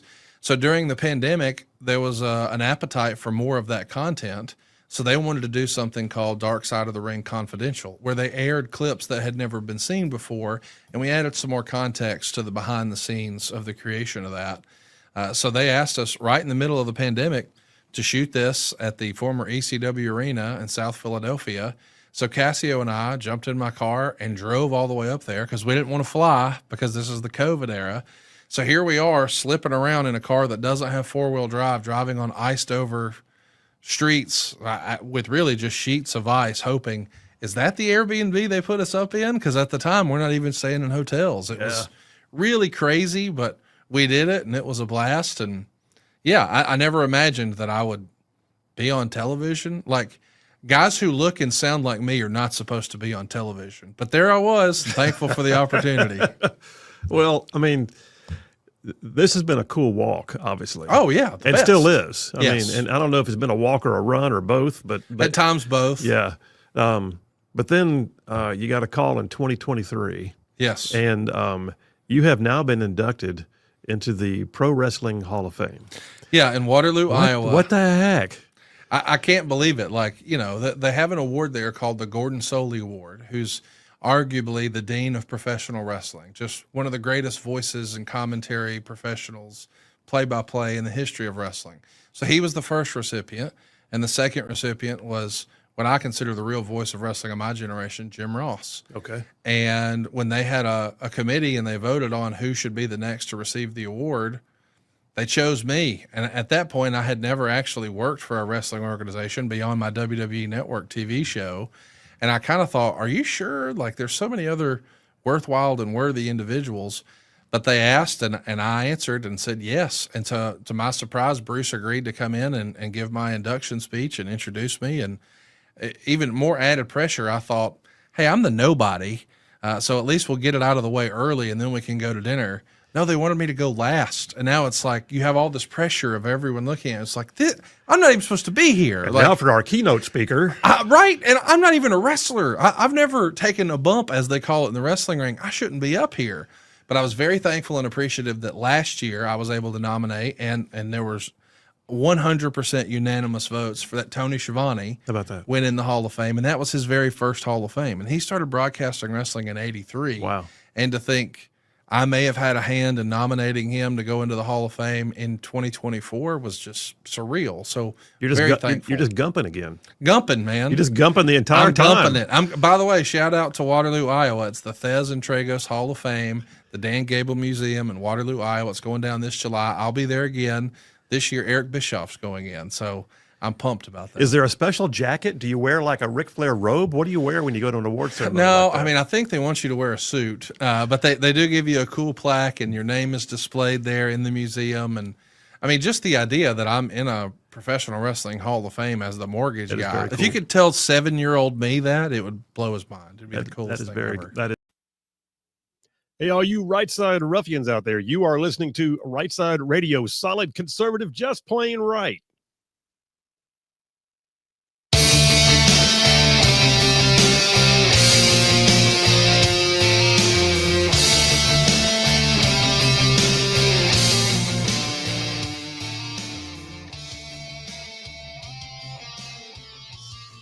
And we are back. Phil Williams, Rightside Radio, solid conservative and just plain right. Just covering down on some major ground across the Southeast US of A. Y'all, I'm talking about this show.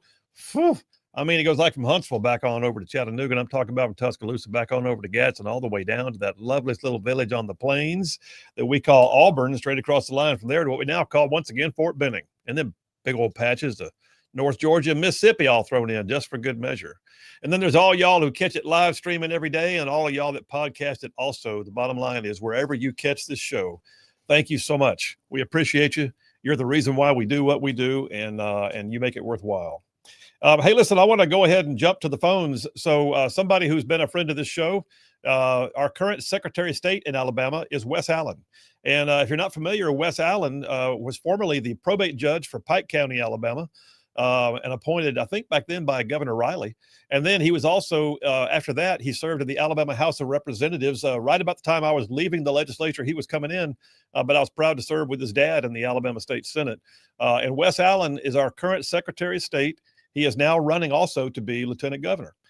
That's a mouthful. Let me stop talking and bring him on. Secretary of State Wes Allen, how you doing? Doing well, Senator. Thank you so much for having me. It's always a pleasure when you invite me to be on your show, and congratulations to all your success. Man, Well, you're doing great. I appreciate that, and thank you very much. Yes, sir. Listen, let me ask you, first of all, Mr. Secretary, we got some big elections around the state right now. I do have to ask, because every election matters, but we got like the mayoral elections in Mobile and a few others around the state that are fairly significant. Sure. A lot of folks don't realize a lot of things fall under your purview as the chief election officer for the state. How do you feel about election integrity? Or you feel like we're in the right place for all these big elections right now? Yeah, I do, Senator. I campaigned on election integrity. It's a top priority. And, from day one, we recognize that voter file maintenance is really the key. It's the foundation. It's where you all start. So that's where we have been every day when we get up and we go to work. That's what we've been focused on, is voter file maintenance. And, we've done a lot of really cool things in conjunction with the boards of registrars. And let me just point out, we keep a centralized file. We identify those that, that need to come off the voter file, and we push that out to the registrars. The registrars, what many people don't realize, the board of registrars in all 67 counties, they are the only one by law that are able to register someone like Phil Williams or remove someone from the voter file. We can't do that from our perch and our position as Secretary of State. We can just have a robust and regular voter file maintenance, and that's what we have tried to do, did our dead level best to do, to push that out to the county levels to make sure we have clean and accurate voter files. I mean, it's just like daily hygiene. You brush your teeth, you take a shower, you wash your hair. That's the same posture I take with voter file maintenance in the state of Alabama. That's one thing we have been really, really focused on. And I'm very proud of our record when it comes to that, and very proud to work alongside those registrars in all the counties to keep Alabama's voter file clean. Well, I've seen it firsthand. I mean, I can speak to that. We've had some replacements of registrars in places where they needed to be replaced, and then there's so there's that, and that Sure. accountability has been in place too. And then what y'all have done with the voter rolls has been huge. And so those mayoral races coming up. I'm trying to think what the date of those is, but is it in November? Are we seeing when is the mayor's race in Mobile? Is that one coming up here very soon? Today. It's today. Yeah, that one, and Holy you cow. got all the runoffs going on. Yeah, September 23rd. Of course, the regular election was August 26th, and they had the runoff today, which is going on now. You got Gunnersville, you got Enterprise, Yeah. you got bunches really all over the state that went to runoff either with mayoral or city council, that wasn't decided in the first vote on August 26th. Well, I have seen, and you've seen, I've seen races decided by one vote in this state. It happens. And they were tied in Gunnersville. I know it. That's crazy. You remember, they were tied. And one thing I wanted to point out too, Joe, didn't mean to interrupt you, but just, the municipalities, when it comes to those elections, those municipalities, because people think us as the chief election official, really, we have no lawful authority or jurisdiction over how those are administered. It's run at the county level, it's run at the city level, and that they have been working hard all summer long in preparation. Well, and I was about to point that out, but thank you for bringing it up. Yeah. Well, listen, what else? I mean, so you've got a lot going on as a Secretary of State, but I know you're also looking at Lieutenant Governor, and that's a great office, and it gives you a platform to do more things. I mean, you're already statewide in one scope, but you've done both. Now you've done kind of like county in terms of, being the chief election officer for the county when you're a probate judge, and now for the state as Secretary of State. But in between that, you served in the legislature, and so you've seen that side of things. Now let's talk about, all right, there's a situation going on right now in the state of Alabama. It's got a lot of people ticked off, and that's the High School Athletic Yeah. Association, which I refer to as sports mafia in the state of Alabama. Yeah. And I'd love to get your thoughts on where this is headed, because the current lieutenant governor that you're vying to replace when he terms out, Will Ainsworth, is hot on this idea of fixing the situation with the High School Athletic Association, not letting kids who are participating in our new school choice plan play sports right away. What are your thoughts on this? And can you see yourself taking action on it if you're elected? Yeah, I'm right there with him. I support Governor Ivey and Ledbetter, and in their action against the High School Athletic Association. Back when I was in the legislature, Phil, I got some experience in this. There was a young lady that was deemed ineligible in Troy, Maury Davenport, a basketball player, and I filed a bill in 2020 to audit the Alabama High School Athletic Association. Wow. Now, that bill didn't go anywhere because we were halfway through the session, and then COVID hit. Remember COVID and all that mess in 2020. So the bill died there, and it never really gained traction after that. So this is something that I've been keeping an eye on and tracking for 5 years now. And this, I agree, we got to do something about that. There's a lot of it states in the law, and it's USAC. What needs to happen? And I just don't understand how the High School Athletic Association got to where they are on this position. Well, you would have a unique platform, being the lieutenant governor, to not be the one who actually passes legislation, but at least be able to support and promote it. Sure. Yeah. And do you anticipate that there will be legislation coming up in the next session, even though you're still Secretary of State at that point? Can you imagine there being, and what would you do if you were in the lieutenant governor's seat at that point? Yeah, no, I think there's going to be some legislation, if I had to guess, with as much media coverage, with as much, how people have been talking about it, and how high profile this issue has been. I would expect there would be some legislation. And if I was sitting, across the street in the lieutenant governor's seat, just like Governor Ainsworth, like he's doing, he's supporting, these kids and being able to play. I would support some type of, action there, across the street. One of the things I've noticed about Lieutenant Governor Ainsworth is he's been a more vocal lieutenant governor than we've seen some in the past, even more vocal than Lieutenant Governor Ivey, certainly when she was in the seat.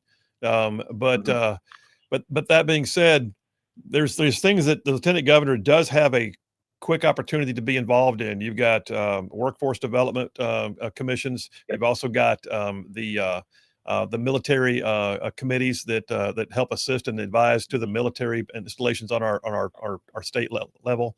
What are your thoughts, and what do you want to see yourself being super involved in when you become lieutenant governor, if you do?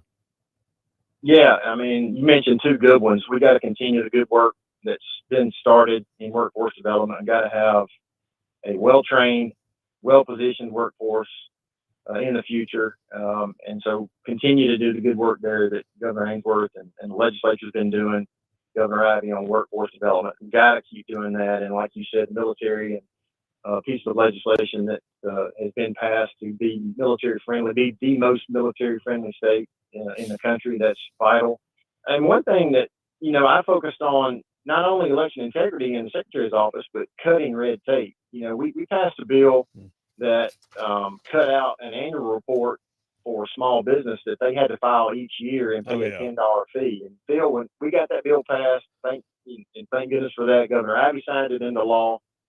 And by the time we step out of office, it would represent about $690,000 that's not going to be coming into our office. Now, the Secretary's office is totally funded by fees that are generated by the business entities division of our office. We're not in the general fund. So we're going to cut out $690,000 in fees there. By the time I step out of office, total in January 2027, we're going to cut about a little over $2 million from our budget. Now, that's been tremendous, and we want to continue that track, because we got to make sure we peel back the red tape, peel back the administrative rules, make sure we are business friendly, make sure these small businesses can go out and be successful. At the end of the day, I just want folks that are out there working hard, provide for their family, have economic success, being able to invest in their communities, go to the ballpark, go to their churches, those type things. I want people to be successful. And we have done a lot of hard work cutting the red tape and cutting back on our budget in our office. We're very, very proud of that. Well, yeah, and I think all those are worthwhile. Listen, it's a wide open time. I mean, you got other candidates in the race right now, and the old saying is a week is a lifetime in politics. But right now, you're looking strong in the race. How do you feel about the race overall? Man, we've had a great summer, and May 19th of 2026 seems like a long time off. You've been in this before, you know how it is. It seems like it's a long time, but you get Christmas here, it'll be on top of you. We just day in and day out, we just stack days. We just continue to tell our story, and we want to use the relationships that we've been able to build around the state to be a positive influence for the state of Alabama and to make sure that our state is successful and our people are successful. And we live in the greatest state in the whole union. I travel all over, and we got the best people. And I just want to make sure that we're working hard each and every day representing them in a first-class way. Well, listen, we appreciate you making time. We're going to have you on more, I'm sure. You're right. May is going to get here quick, even though it feels like that's a long ways away. You're right. But that being said, Mr. Secretary of State Wes Allen, candidate for Lieutenant Governor, we appreciate you. We'll have you back on again soon. Yes, sir. Thank you very much, Senator. Appreciate you. Take care. All right, listen, we'll take a break right now. We'll come right back, wrapping up the home fries. Take some text messages. You want to call in, you got it. 833-687-4448. That's 833-68-RIGHT. We'll be right back. Absolutely very cool. All right, so you got this crazy life. Did you ever imagine this stuff? I mean, you've definitely got two sides to your professional life. Both of them are still gainful and still going. Yeah. And both of them are still time takers, and both of them you still have people that work for you here, there, and the other, and you're running and gunning. Did you ever imagine? I mean, where'd you come from? Where did Conrad Thompson, was he come out of the womb as an entrepreneur, or did something happen? What got you to the point that you are able to step into entrepreneurship with this kind of brash boldness that you seem to project right now? Well, that's an interesting question. First of all, I appreciate that. I like brash boldness. If that's the way people describe me, that would be cool. Down for you. Right? Brash and bold. I like it. No, my grandfather, I guess maybe this is part of it. He was in the Amway business and did really well. Oh, wow. I never even studied Amway, but I guess people get impressed when I say he was double diamond. I guess that's a thing. I don't know. But I guess he did pretty well at that. And then, unfortunately, he and my grandmother got divorced, and things were never the same for either of them after that. But my mom partnered with my grandmother, and they started a domiciliary. You and I, being country folks, might call it an old folks home, where they're not quite ready to go to, full-time care like a nursing home, but they do need somebody to just help them around the house and that sort of thing. So they created that. And then my dad he worked at the prison system. He was a security guard or a prison guard, and he would, do drug tests and whatever other tasks they had him handle at the prison there.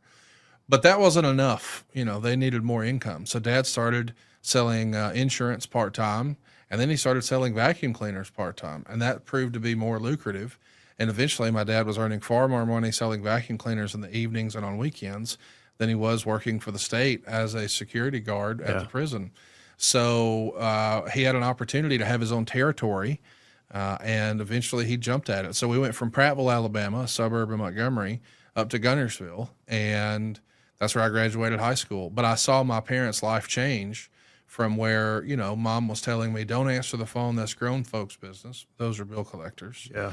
And I learned things like, if you mail the cable bill to the power company and the power bill to the cable company, it'll buy you a few more days. So I grew up with that. And I remember wanting to be able to do better and provide more for my mom. And so when I saw that become a realization, now we're taking fancy trips to Cancun, and we have a 2-story house and an in-ground pool, and Mom's driving a Lincoln. I remember what that felt like. So I just decided right then, hey, I'm going to be in sales. I want to do sales. How about that? So when I was a sophomore at Gunnersville High School, I got as silly as this sentence sounds, a full ride at Sneed But Snead State Community College That's had a right. program called the Ambassador Program. And if you were chosen to be one of the Marshall County ambassadors through a series of testing and interviews and things like that, they would allow you to go to Snead. So I did that. And in 2000, Van Scott, who was my business professor, and I had so many classes with him, he said something along the lines of, now, folks, if you keep your nose clean and you keep your head down, some of you in this room could earn up to $35,000 a year. Which sounded like money. But I reached in my book bag at the end of class and I realized here we are in September and my year to date is like 60 grand. There you go. So I came to Van after the room had cleared out and I said, hey, I think this was my last class. And he says, are you dropping the class? Because I'd had several with Mr. Scott. And I said, no, I think I'm dropping school. And he said, what do you mean? And I said, well, you said if I keep my head down and I keep my nose clean, I could earn $35,000 a year, but here's my paycheck stub. And he looks at it and he looked up at me and said, son, you make more than me. Why are you here? And patted me on the arm. And that was it. I never went back. How about that? And before I knew it, I moved to Huntsville because I wanted to be where the people were. If you're in a sales job, you need to go where the people are. Yeah. So living in Gunnersville, 6,000 people at the time or whatever it is, I went to Huntsville, rented an apartment, and 11 months later, I bought a house and mortgages, here we come. Well, so looking back to your family, I mean, I heard a couple things in there. I heard work ethic. Oh yeah. I heard my pastor said just last Sunday, actually, he said, if we don't quit, we win. That's right. And there was a bit of that mixed in there. Oh, yeah. More than work ethic, it sounded like there was also a tenacious effort to not quit. Absolutely. My dad is my hero, and he instilled a great work ethic in me. He instilled a positive mental attitude. You know, I feel bad for folks who grew up in a household that just breeds negativity. That's not the household I grew up in. Yeah. You know, my parents were just drilling into me that I could do anything I wanted. My mom painted a vision for me that one day I'd have Rolls Royces and live behind gates and all this crazy stuff. And then later, you know, as a teenager, Ric Flair did promos on TBS that I was watching on a VHS tape. I'm watching it in 97, but he said it in 87 that he wanted to live in the biggest house on the biggest hill on the big side of town. And he's got a limousine a mile long and blah, blah, blah.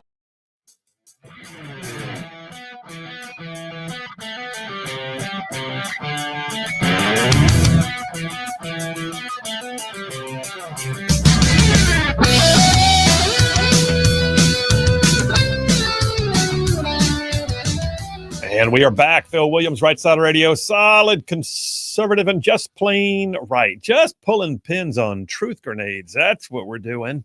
I'm going to the phones right now because you know who's on? Sparky from Harvest. Sparky, how you doing, man?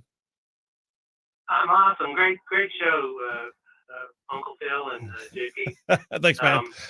I'm gonna comment on Kamala Harris's book. Yeah. I've certainly not read it. I have no intention of, but the news media of all stripes are releasing so many interesting excerpts that it allows me to review it. Two things sprung to mind. Okay. One of your callers said instead of 107 days, it should have been called 107 excuses, and that is spot on. I can't help but reading some parts, particularly like when the wind was knocked out of her, when she realized Donald Trump had won the election.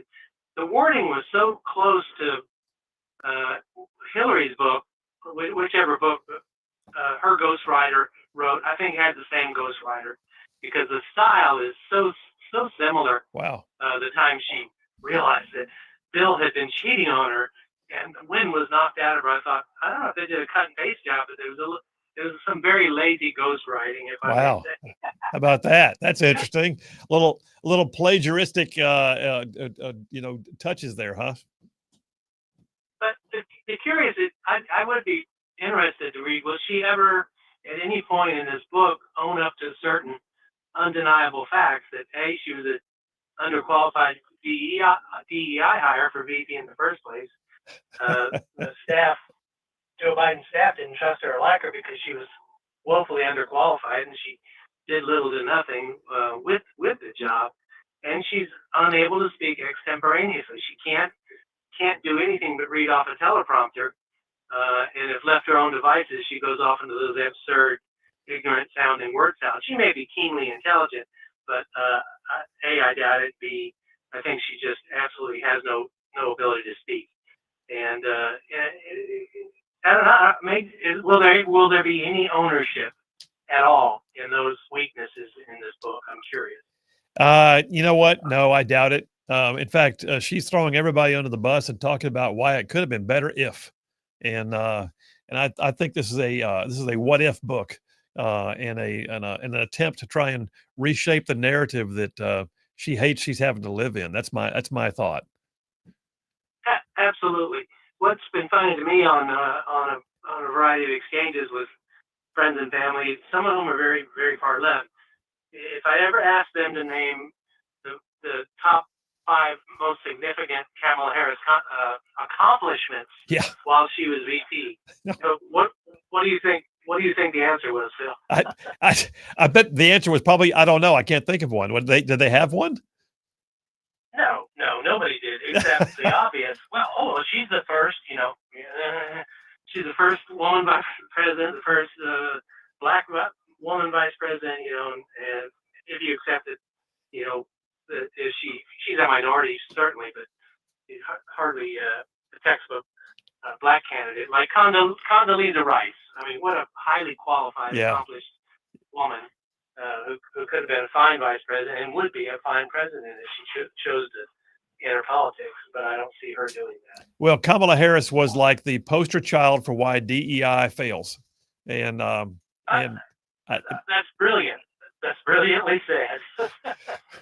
They ought to just put that on like a placard and put it up in all of the government offices that are having to get away with DEI and say, this is what we're saving you from.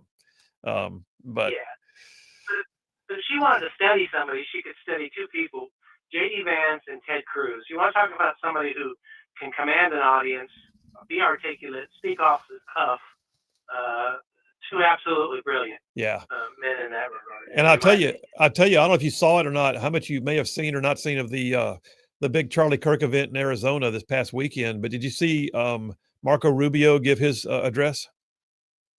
No, I did not, and I'd like to go back and cherry pick and watch that, and I'll take your recommendation on that. I really want to see that. I would. It's only like 3 minutes long, and he basically laid out the Christian faith in as much passion, without notes, and extemporaneously it appeared as anything I've ever seen, and it was delivered so incredibly well that I think that next to Erica Kirk speaking herself, that was the speech of the entire event. It was so incredible. I appreciate that. I'm definitely gonna click on that and watch that. All right, brother. Hey, listen, we got to go, but I appreciate you. I appreciate you. Great show. Thanks, Mark. See you.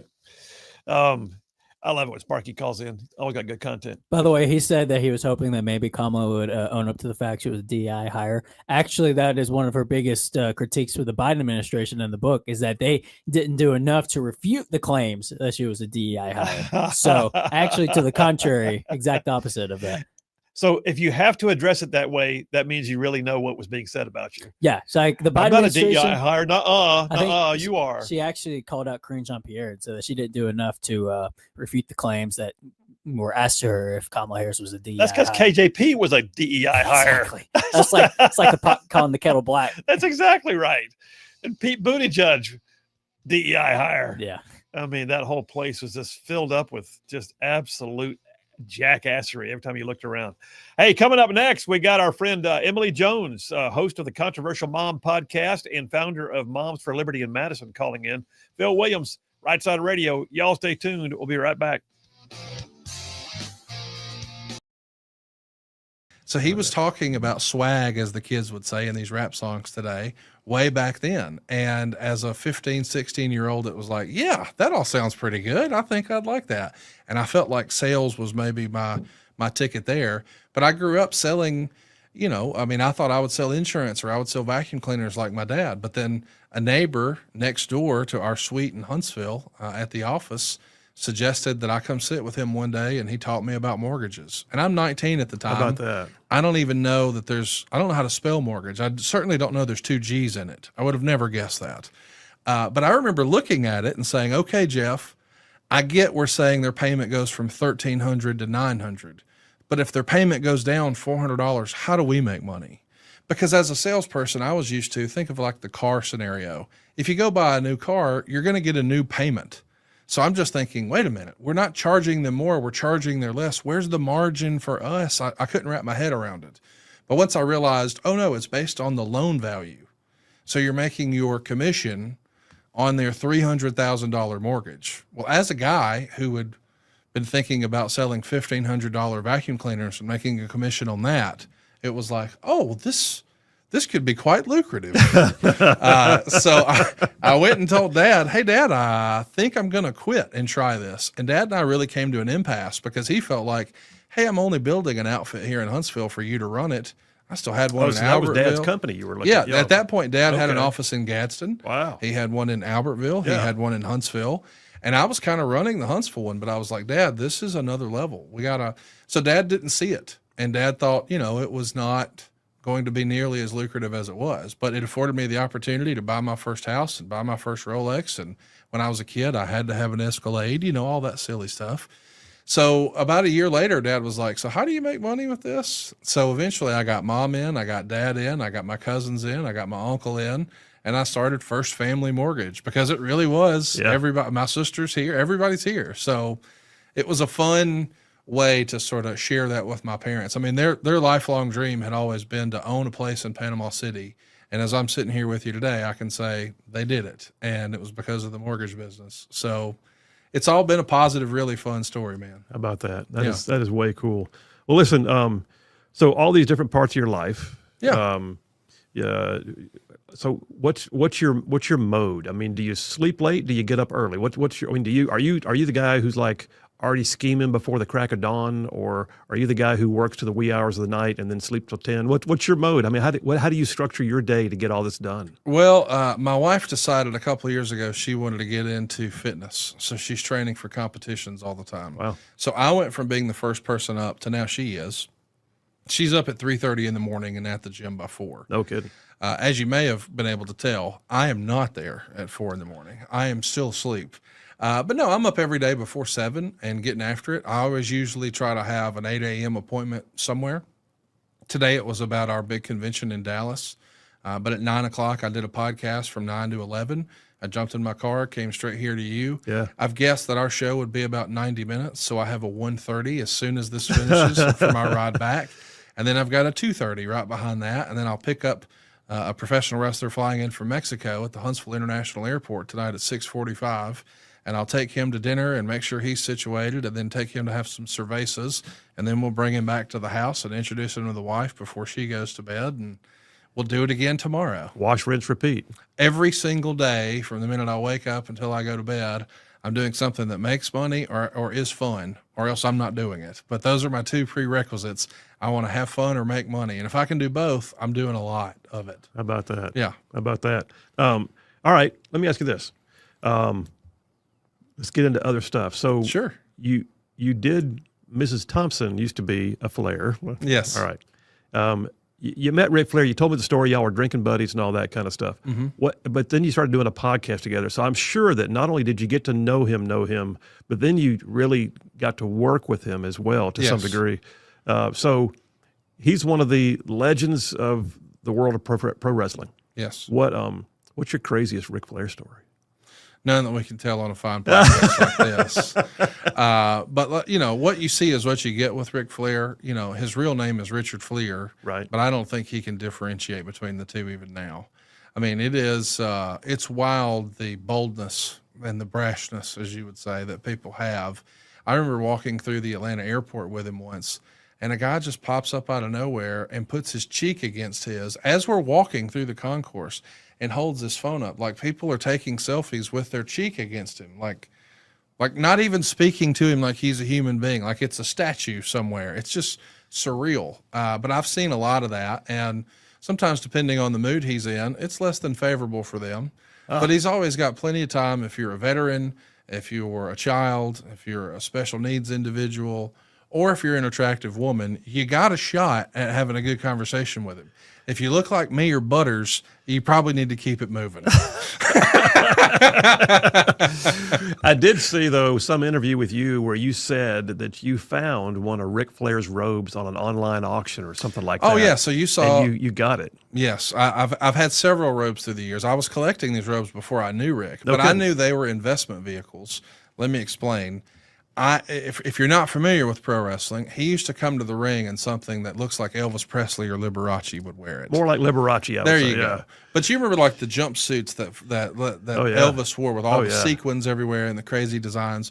Well, Flair did that, and he thought it was a big part of the presentation, and that actually went back to Gorgeous George. Gorgeous George is kind of the innovator of that. Yeah. And even Muhammad Ali would say he borrowed from Gorgeous George's rap. It was all just about promotion. So Flair became, I guess, the second nature boy behind Buddy Rogers, and started putting that, on some sequins on a robe, and they got more ornate and more fancy. But then one day I'm just scrolling. I'm a sports collector, so I have like an old pair of Ali's trunks and Tyson trunks, and I've got Joe Montana's jersey and just lots of silly stuff like that. But I thought from a wrestling fandom standpoint, like maybe the coolest thing you could own would be a Ric Flair robe. So I'm scrolling eBay and I found one and I couldn't believe it. And it was legit. It's legit. I knew it was legit. So I negotiated with the guy for the course of maybe 3 months, and then I bought a robe from him. And then when he got another one, he said, "Hey, do you want to buy this one?" Well, I negotiated and I got an even better deal, so I bought that one. So through the years, I've probably had 12 different ones, but there was one that always eluded me. One that was my really first impression of Rick is when he first came to the WWF in 1991. He showed up in a black robe with white feathers, and it had silver butterflies on it. And it was on the cover of Pro Wrestling Illustrated. It was on the cover of the WWF magazine, and he wore it to the ring. Conservative and just plain right. Well, welcome to hour number 3 on a Taco Tuesday. So I'm skipping ahead because I gotta do this because I have a caller coming in momentarily. But I got to go ahead and set the stage here. Let me prep the battlefield for you on this next topic. The Jimmy Kimmel reboot is what I'm calling this. So if you have not heard, Jimmy Kimmel had some pretty gross things to say about the Charlie Kirk shooting. Tried to blame it on conservatives shooting one of their own is what he basically did. And it was an awful lie. And the end result is Disney being the parent company, ABC being the actual broadcast corporation, put his show on suspension. Well, we learned yesterday that Jimmy Kimmel is going to go back on the air tonight after what has been referred to as thoughtful conversations with ABC management. Thoughtful conversations. Interesting. So Jimmy Kimmel back on the air tonight. However, we're also learning that 2 of the major affiliate groups, the actual stations that run the shows, Sinclair Broadcasting and Nexstar, are both saying, you know what? Not so fast. You can do what you want, ABC. We don't intend to air it. Well, listen, this is hilarious to me in a sense because the left is freaking out, but it's the business decisions being made by the corporations that are making the difference. Our own Emily Jones did a podcast on this. If you're still catching up, let me just go ahead and tell you, Emily Jones has been with us for a while now. She's the founder of Moms for Liberty in Madison, the very first Moms for Liberty chapter in the state of Alabama, one of the first in the Southeast. And Emily is also the host of the weekly Controversial Mom podcast that comes out and is hosted or promoted by Rightside. That being said, she's on the phone right now, just in her most recent podcast on this very topic. So, Emily Jones, how are you doing? I'm good. How are y'all? I'm good. I'm real good. I'm gooder now that you're on with us.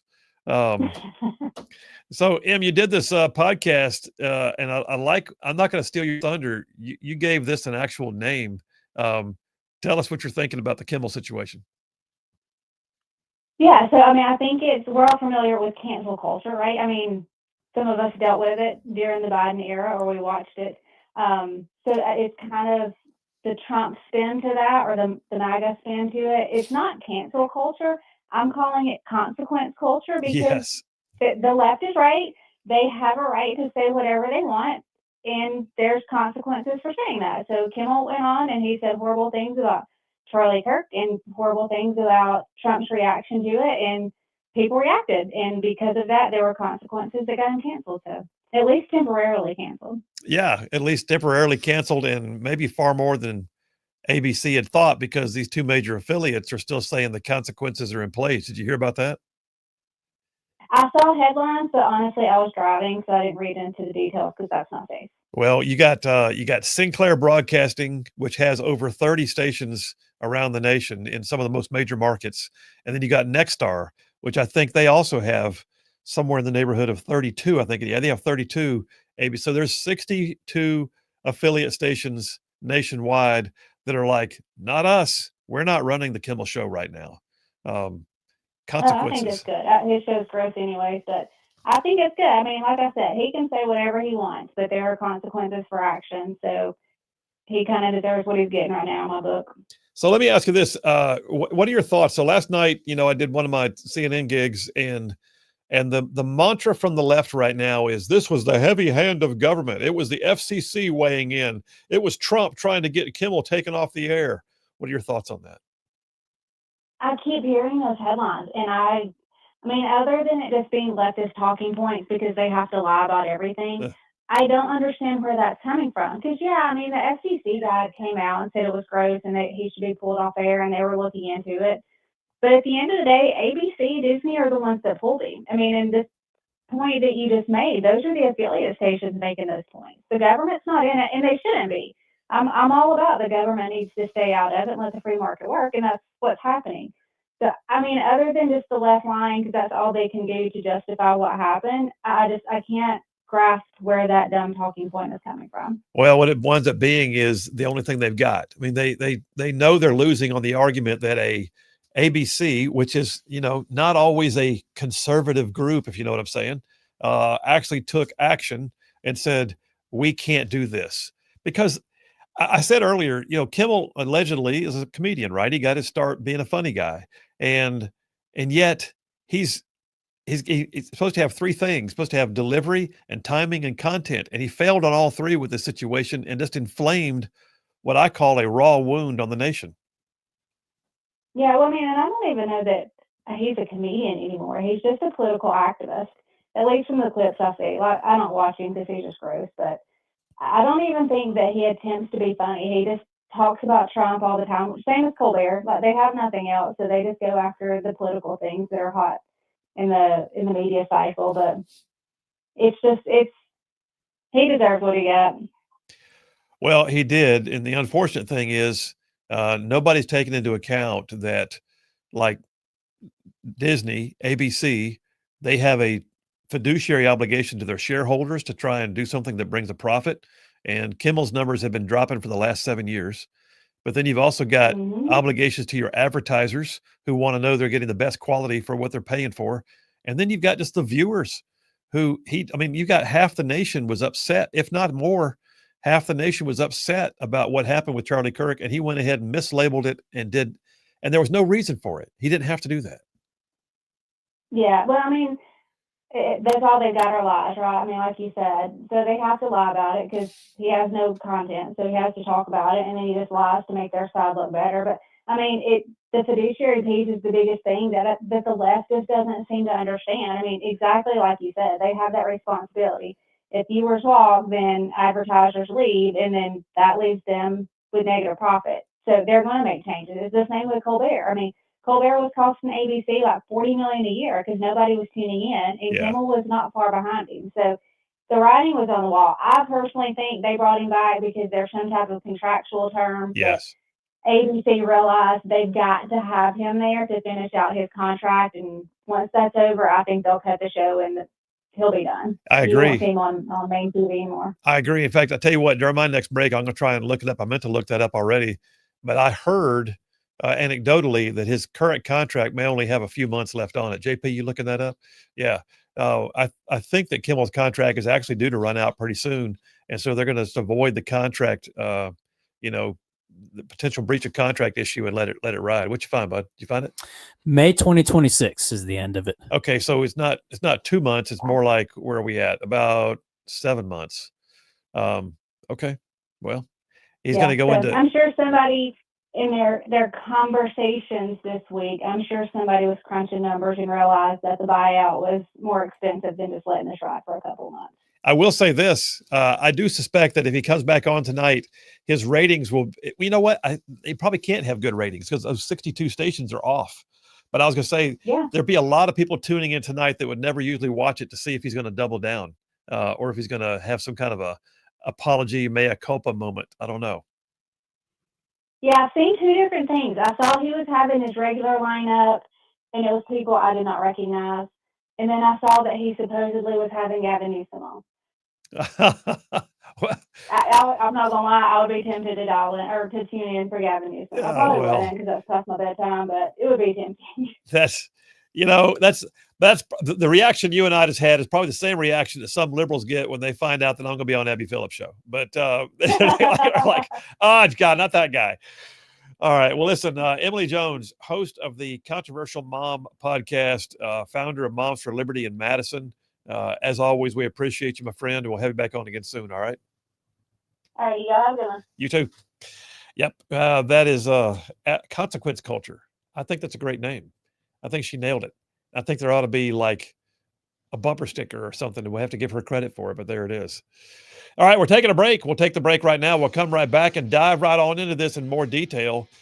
Jimmy Kimmel Reboot. It happens tonight, allegedly. We'll talk about it. Phil Williams, Rightside Radio. Y'all stay tuned. We'll be right back.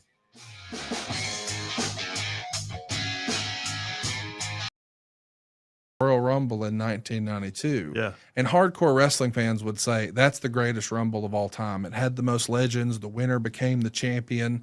And Flair became the first guy to ever win the WWF title and the NWA title. It was a big deal. It would be like if all of a sudden, Babe Ruth, wasn't with the Yankees and now he's with the Red Sox sort of thing. It's like, oh my gosh, this is a big deal.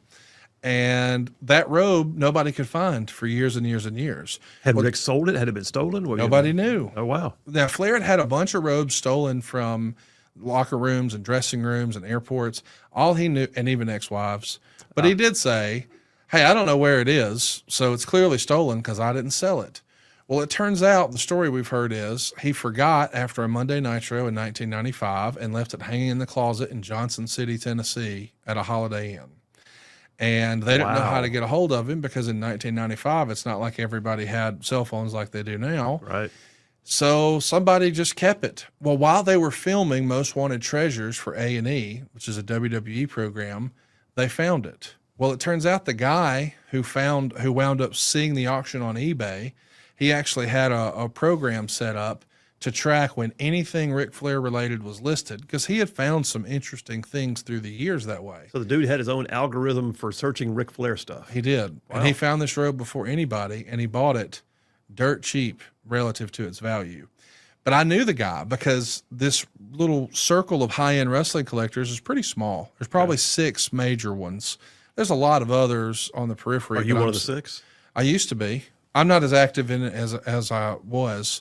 I found that I've gotten close enough now that my fandom has changed a little bit. I just view it differently and I appreciate it differently. That's not to say I still don't have a pretty damn impressive collection. I do. But I'm just saying I'm no longer actively looking for the next thing, if that makes sense. Yeah. But there's still a few things out there that, boy, if I could find that. But it's less about what else can I add to the collection and more about what are my grail pieces, if that makes sense. Right. Well, for years and years, I'd called out on podcasts because I would even watch along. I think in 2022, I watched, maybe it was before that, but on an anniversary date, I watched with Ric Flair that Royal Rumble back again. And I said into the microphone, hey, if anybody can find that, I'd be glad to get you a brand new Forerunner. I mean, like my DMs are open. Here's my email address. Anytime that robe came up, I threw it out there. Well, this fellow knew because we had done robe deals together that I was interested. So he reached out to me and we worked a deal out and we sort of recreated it for the TV show. That's not exactly how it happened, but it's pretty close. But either way, he got a wire, which was almost as much as I spent for my first house. And now I have the robe. No kidding. Yeah. Good but Lord. There's only a handful of things that I really, really wanted. And I had already achieved accidentally. My first wrestling collectible was the big gold belt. And it's the one that Ric Flair debuted on Valentine's Day, 1986, but they used it all the way through the end of WCW in 2001. So the same belt that he wore and Dusty Rhodes wore and Ricky the Dragon Steamboat and Sting is the same belt that like Hulk Hogan with the NWO played air guitar with on Nitro and Goldberg beat him. And the idea that I was able to find that, I thought, man, this would be like finding, like the Super Bowl trophy, they make a new one every year. This is like the Stanley Cup. Wait, I'm taking it back. They make a new one every year. Well, yeah. If you go to Robert Kraft's office, I'm sure he's got a bunch of those trophies. He's still got his trophy. Yeah. Yes. But I'm saying this one, they didn't make a bunch of copies of. Like, that was the NWA belt. In the WWF, like, they just make like 5 or 6 a year. So there's just several of them that have this design. But this particular belt was 3 pieces of metal and 1 strip of leather, and it was used from 86 to 2001. So when I found that, I was like, this is like the coolest collectible ever. The second coolest would be if I could find Ric Flair's 1992 Royal Rumble robe. And when I did, I was like, oh, I got to put them together. Okay, so but now I got to chase this rabbit then real quick. 2 questions. What is the most coveted piece of your personal collection of any kind of sports? Because I heard you say you're a big sports collector in general. And what is the one thing that's still out there that, by God, you haven't found it yet, but you're gonna? That's easy. The big gold belt's number 1. All right. That's not close. I've been offered 6 figures for it. Is it hanging on a wall in a shadow box, or is it locked in a safe deposit box? WWE has it right now. They just had WrestleMania, and they wanted to display it. They put Lex Luger in the Hall of Fame finally, and that's a belt that he famously beat on the 100th Nitro. You are Forrest Gump. This is crazy. So he called, the archivist from WWE called and said, can I borrow the belt? And I said, absolutely. We've done it a dozen times before. Yeah. So they have it right now, so it's on loan. Okay. But normally, it's at my house. So what have you not found? What is the one I haven't found? What is the thing that if you could track it down? The WrestleMania 4 or 5 or 6 Winged Eagle Championship, the world title.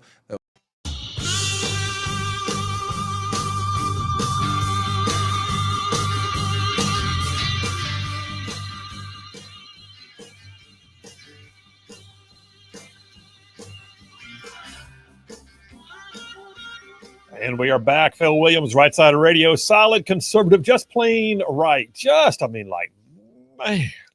like saving the world one soundbite at a time. So Jimmy Kimmel hosed himself the other week as he absolutely uttered statements that were totally unnecessary. So if you're not familiar, what he did was he came out in his, kind of derogatory way, and I've seen clips of it. It did not appear to me like he was trying to be funny at all. What he was trying to do was provide commentary. And his commentary at a time, think about this. Who does this? The wounds are still raw. Charlie Kirk's body is not even cooled off yet. His wife is grieving. And truthfully, literally millions of people nationwide are grieving. It was a shock to our system here in the studio because the news broke. We're sitting in studio, and JP's the one who told me that Charlie Kirk had been shot, and then JP's the one who told me just a little while later he was dead. In fact, you actually saw the video that you said don't watch that video. The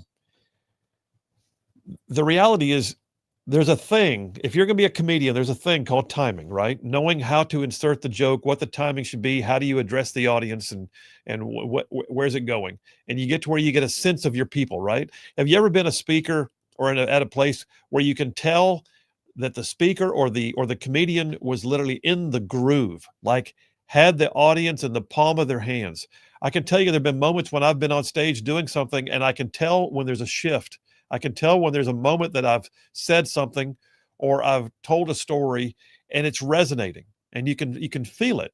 I don't know how to describe it. So you can just feel that the room is engaged. Jimmy Kimmel was missing that entirely. He could care less. He was so tone deaf that he was willing to insult half the nation at a time when it was really not a good idea to do it. Like, too soon? Yes. Had he done this a month later, maybe. But what he did was he got up there and he tried to say that the right wing of America, that the conservative side of America was determined to try and score political points by claiming that one of their own, saying that the guy was a conservative, one of their own isn't really the one who shot Charlie Kirk. When everybody in the world knows that's absolutely not true. How many conservatives do you know of that are shacked up with a transgender boyfriend? How many? I'm waiting. Is there a cricket sound? There's got to be something here. That's what I thought. Well, it's actually one of the better responses I saw to this was from Bill Maher, because he called out Jimmy Kimmel how his completely tone deaf monologue after Charlie Kirk's shooting, and he said something along the lines of, he said Jimmy Kimmel did blatantly lie, but then he goes, well, Jimmy, if you're trying to argue that the shooter's family was conservative and Republican, so he must be, and he said, yeah, I'm not too much aware of 22-year-olds who are dating a transgender boyfriend. They're not too keen on going against their family's values and beliefs, are they? No, that's exactly what they do. That's what they do. So if you're trying to say that the shooter was a conservative or Republican because his family was, a 22-year-old who's dating a transgender boyfriend, I think he's one to rebel against his family. Yep, nailed it. I've gotten to where I am grudgingly a fan of Bill Maher. And we can talk about Bill Maher's friendship with Charlie, but yeah, I agree. Yeah, absolutely. So that being said, he hosed himself. He insulted half of America. He rubbed salt in a wound. He tried to lie it away because he was protecting the left side of the spectrum, and it was gross and it was a lie. And here's the thing. The left is determined to try and make this a First Amendment issue. It is not. You heard it a moment ago from Emily Jones. It's a consequence issue because you can say anything you want to. It does not mean we have to employ your dumb self if you do. If you're going to get out there and put the entire corporation's name on the line, in this case, ABC and Disney, if you're going to get out there and hose the shareholders who are trying to make a profit with their investment, if you're going to hose the advertisers who support your show, if you're going to do that, then guess what? You may face consequences. And so what happened here was he faced consequences. Now, we got a graphic. What's interesting is, if we got time for this, yeah, we do. JP's putting it up on the live stream right now. Pretty impressive. So what's happened right now is ABC can do what it wants. That's parent corporation, but ABC operates through affiliate stations. Well, you've got two of the biggest broadcast groups in the nation. One of them is the biggest, Nexstar. Nexstar owns something like 220 stations, 32 of which are actually ABC affiliates. And then you've also got plenty of time to operate with the fact that Sinclair has stations. And I'm looking at this going, what the heck are they going to do when none of the affiliates will actually play it? Well, you've got a map right here on the screen that shows you where all of them are. I actually find it funny that each graphic is a picture of Jimmy Kimmel with a cross over his face. Can you enlarge it big enough where we can see it? The graphic gets smaller as I zoom in, but I'm pretty sure that folks can tell on the graphic. So who put this? Oh, New York Post put it together. That's why. Yeah. All right, this is a New York Post map. If you're on our live stream right now, that shows you where all the stations are that are just not showing Jimmy Kimmel tonight. They all said, you know what, ABC, do what you want to do. We're not putting him on yet. They're all waiting to see how he's going to handle things. They're all waiting to see, is he going to get up there and handle himself like a mature adult, or is he going to get up there and double down? And there were some folks who were saying, even last night when I was on CNN, oh, he's going to double down. He's not going to apologize. He won't come out and do it. I don't know. I think I like to say that I think that Jimmy Kimmel got sent to his room without dinner and was told to think about what he'd done. This so-called thoughtful conversations he had with ABC, I'm pretty sure they read him the riot act and said, stop. If you're going to say something, at least make it funny. But there's nothing funny about what you did. But that graphic just shows that there are probably millions of people in the United States that will not be able to see Jimmy Kimmel tonight if they wanted to, unless they stream it online, because those stations have all said, that's 62 stations nationwide, largely centered in the East, Southeast, that are saying, we're not doing it. It was bad enough. It was awful enough. It was insensitive enough to where we're not doing it. So how do you like us now? We'll see how they feel tomorrow. Taking a break. Phil Williams, Rightside Radio. Y'all stay tuned. We'll be right back. Hulk Hogan, the Ultimate Warrior, or the Macho Man. The reason I'm specific about those three is they were dual plated. So it was nickel and gold. Starting at WrestleMania 6, every belt after that and through WrestleMania 14 was like all gold. But the look of that one, because that's when I really fell in love, was WrestleMania 5. The first WrestleMania I saw was on a double tape VHS at my grandfather's house. Once upon a time, we used to go to like movie gallery. Remember those days? Man, yeah. And so that's what my parents did. They were like, hey, this is a double tape set. This will be a heck of a babysitter for our 7-year-old annoying son. So I got to watch WrestleMania 4 and fell in love with pro wrestling. I had never seen it before. I was a G.I. Joe He-Man guy. So now to be able to see this was like, this is like a real life cartoon. I'm in. So if I could have the world title that one of those guys held when I first fell in love with wrestling, that would be it. But I've never found one person who has one or can even say they've seen it.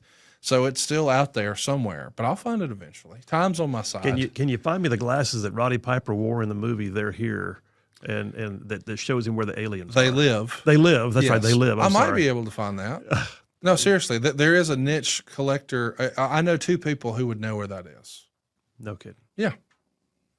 The Underground Railroad of wrestling collectibles. Here I am as the Forrest Gump of that too. All right, let me ask you a couple quick questions about your knowledge of the wrestling industry, shall we say? Sure. Massive stage events. Has there ever been a time, because I like we had the thing with John Cena just had the big event, right? Yep, WrestleMania. It's like his closing, like the closure of his career, correct? He's announced this is his farewell tour. His last day in the professional wrestling business will be December 31st, 2025. What I've seen as a casual observer, and that's where I am. I'm a casual observer. But what I've seen as a casual observer is they weave storylines, and the storylines have sometimes a beginning and an end, but at the very least, the fans know what the storyline is, or they're given the trailer that tells them why there may be more coming. Yes. That being said, is there ever been, in your study of the history, has there been one where like they never got closure? Like something happened and that character, if you will, never got the actual. All right, so what would you bring closure to if you could? Like I know you organize events. I know you've been a part of like Ric Flair's Final. Yes. And you've seen some other big events and you've got StarCast and other things you work with. Event-wise, if you could bring closure in time, anybody, who would it be?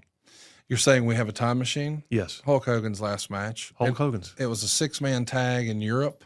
It wasn't promoted as being his last match. I don't think he knew it would be his last match, but that's the way the cookie crumbled. It wasn't even filmed. It was just for the people in that building. I think it was Germany. I could be wrong, but somewhere in Europe, maybe it was London. I don't know, but somewhere, not America, no television cameras, not pay-per-view. Hulk Hogan's last match would have been pretty damn big. And it's a shame we missed that, but And it probably should have been big. it would have been incredibly big. Yeah. So he's still alive. Yeah, but he's no longer. He's also what, in his 60s, I guess. Respectfully, he walks with a cane now. I mean, Yeah. we couldn't physically do it. Well, But he's still. I don't know if you saw, but just yesterday, as we're recording this, he was on Fox and Friends announcing his new promotion, Real American Freestyle. So it's not pro wrestling, but it is pro wrestling. I mean that to say it's not sports entertainment like WWE, but if you were an incredible amateur wrestler in the ranks of the NCAA, but you decide you don't want to get punched in the face and learn jiu-jitsu, so your goal isn't UFC, and you don't really want to follow Kurt Angle's footsteps and become a sports entertainer with WWE, you just want to continue to pursue and compete in your lifelong passion of amateur wrestling. You know, how would you do that and make a living at that? Well, as of 2 days ago, there was no way to do that. But they just announced yesterday Real American Freestyle. So I imagine there will be profile pieces like you might have seen on American Idol or The Voice, where you understand guys' motivations and their why. So we get to see them at home or training, or, you know, what's going on with their little girl, or what was their childhood like. Or we're going to try to make the characters more relatable than just, hey, here's this random guy in blue tights and here's this random guy in green tights. And they're going to have the pyro and the smoke and the screens and the big time presentation like you would see at a WWE or a UFC, but it'll be different because it will be more amateur wrestling style. So it's called Real American Freestyle. And it just so happens that Hulk Hogan's theme song in wrestling was Real American by Rick Derringer, and his beer is Real American Beer. So I'm sure there's connective tissue there for marketing purposes, but Hogan and my pal Eric Bischoff are behind it, and they're having their first event in Cleveland on August 30th. and he's still Thunder Lips to some. Absolutely. Forever Thunder Lips. Speaking of movies.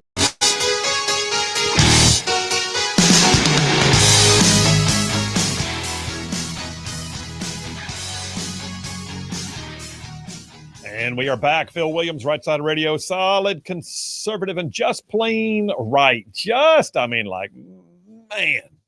covering down on some major ground across the southeast US of A. Y'all are talking about this show. This show.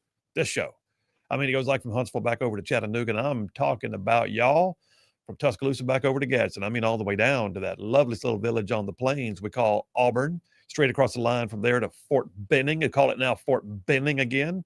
And then big old patches in North Georgia, Mississippi, all thrown in just for good measure. And that, by the way, is just the radio, my friends. Just the radio. Then there's all y'all out there in the whole wide world going to the World Wide Web, live streaming the show, looking inside the studio right now with video and audio. Live streaming on places like X, YouTube, Rumble, Facebook, our website, rightside.media.org. And then, oh, by the way, a ton of y'all podcast it. We know that because like over 350,000 downloads of the podcast now. So podcasters, everybody else, listen, all the same, wherever you are, wherever you catch this show, I say all that every single time I do to point out that we can see it and it means something to us. We appreciate you more than you can possibly know. The audience is the reason why we exist. So thank you very much. I got to tell you on this Jimmy Kimmel thing, I'll wrap this up, then I'll get into my text messages. Text me if you want to, 833-687-4448. That's 833-68-RIGHT. Not all Republicans are happy with what happened with Jimmy Kimmel. Now, last night, I took heat, as you might imagine, on CNN because I dared to say that I did not think the FCC was out of line for raising questions. The FCC didn't do anything. The FCC just simply said, we can do this the easy way or the hard way, which was their way of saying, hey, govern yourself, please. Please don't make us have to. Now, the left doesn't want to hear that. The left looks at this and goes, this is absolutely just government intrusion. This is like the heavy hand of government. Here's my reminder to the world that the people who know more about the heavy hand of government are on the left. Let's not forget during the vaccine mandates that Joe Biden was going to have OSHA go into every small business in the nation and ruin their businesses and put them out of business if they didn't mandate that their employees get vaccinated. Let's not forget that Biden was all about the EPA shutting down family farms. If they had a touch of water, which had been redesigned as Waters of America or Waters of the United States, even though it might be a pond that you dug yourself to water your cattle. And how about any number of other things they did where the heavy hand of government got involved, to include lawfare under Merrick Garland's DOJ? All right, that being said, did the FCC do something wrong by saying, hey, we can do this the easy way or the hard way? Well, there's a thing called the Communications Act of 1934. 1934, almost 100 years old, y'all, 91 years old. And that law was what founded the FCC. Why? Because the public airwaves, which is different than paid subscriptions to cable, the public airwaves are governed. We're governed. We are on Rightside Radio right now, not on our podcast side, but on our radio side. We are governed by the FCC because we are on stations that make use of the public airwaves. We're not a public broadcasting corporation paid for by the government, but we make use of the public airwaves, and for that reason, we have to have an 8-second delay. We got a red button over there called the dump button that sits on the side that JP sits on in case somebody says bad things on the air, and all that to say, we've got any number of things. The FCC exists for a purpose. Now, it doesn't mean the FCC was going to go in and steal their license.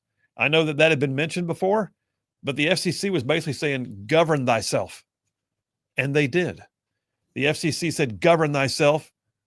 And Disney and ABC are the ones that took Kimmel off the air. Now, I will say this. I'll give, listen, people I totally respect. Ted Cruz, Rand Paul, they're not happy with this. Ted Cruz called this, in his words, dangerous as hell. Okay, he said, if government gets in the business of saying we don't like what you, the media, have said, we're going to ban you from the airwaves, that will end up bad for conservatives. And I don't disagree with that. I just don't think it got to that point. I think we had the government, in this case, the licensing body, the FCC, the one that actually gives them a license, saying, please govern yourself. And they did. Rand Paul, he was more so. Rand Paul came out, and I'm trying to find the article that I had here because I got all my stack messed up here. But Rand Paul was very adamant. He said that he believed this was a really bad idea. Now, he also said he really believed that Jimmy Kimmel hosed himself. But he also said, and I think Rand Paul's the one who also said, there's no such thing as no consequences for your words. But Rand Paul also said he did not want to see the FCC getting involved with having to decide what is good content and what is bad. Yeah, but Rand Paul would screech if somebody turned down the AC in the Capitol because it's government overreach. Like, that's a usual suspect.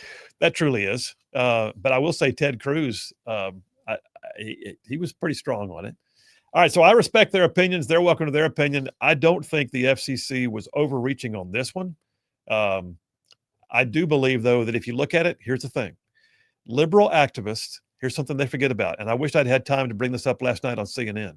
Liberal activists filed suit to try and have a Fox affiliate in Philadelphia taken off the air, losing their license. They demanded the FCC take action. Why?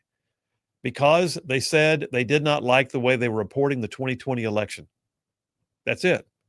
They did not believe that they should ever air a story that allowed for the opportunity for there to be people could espouse their beliefs that the 2020 election was done badly.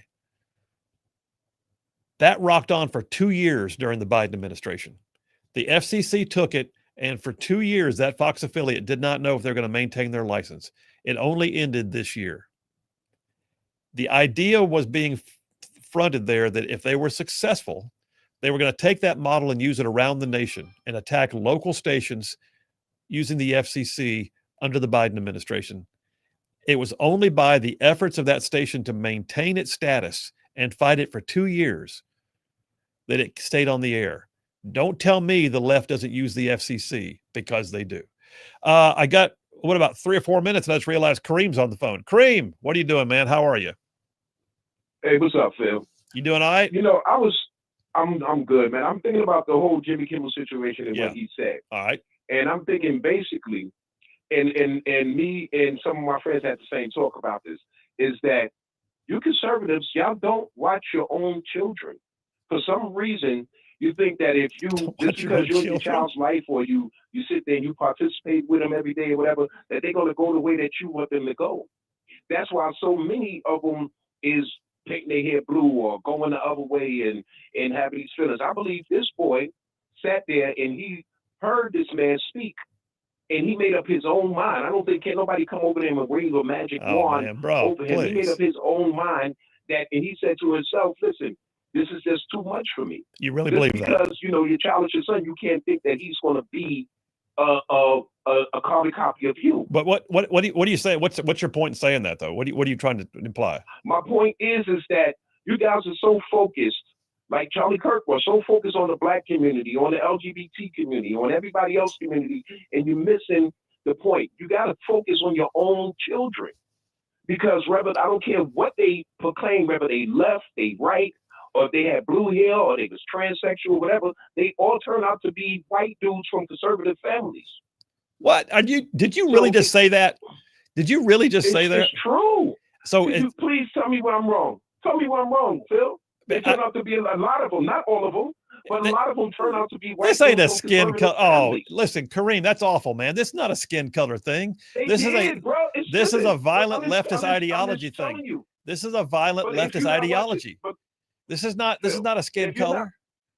Brother, I mean, like how many rioters in the BLM riots were white burning down city streets? Do you want to talk skin color? We can do it, but it's not worth it. No, it's not worth it. Talking about the BLM riots. You are so out there right now. Listen, there are times when you and I have these great conversations, and I really respect it. And other times you come on and you say the most asinine things I've ever heard. So you just said that's a white guy thing. Finish what I'm saying.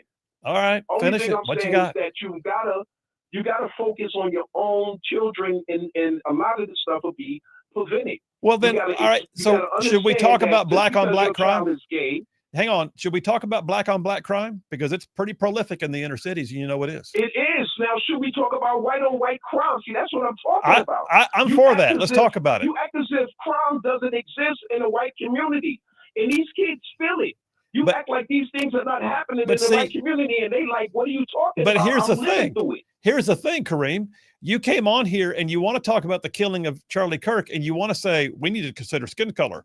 Who's considering skin color? He was murdered by a guy who was shacking up with a transgender and hated him because he was a conservative. On your children. Yeah, it's not a children thing. It's a leftist violent ideology that is sitting in the dark recesses of the internet, stewing itself up, and then coming out here and literally saying, hey, we're going to kill the guy who's a conservative. And that's the idea that you would come in here and make this skin color is just asinine, Kareem.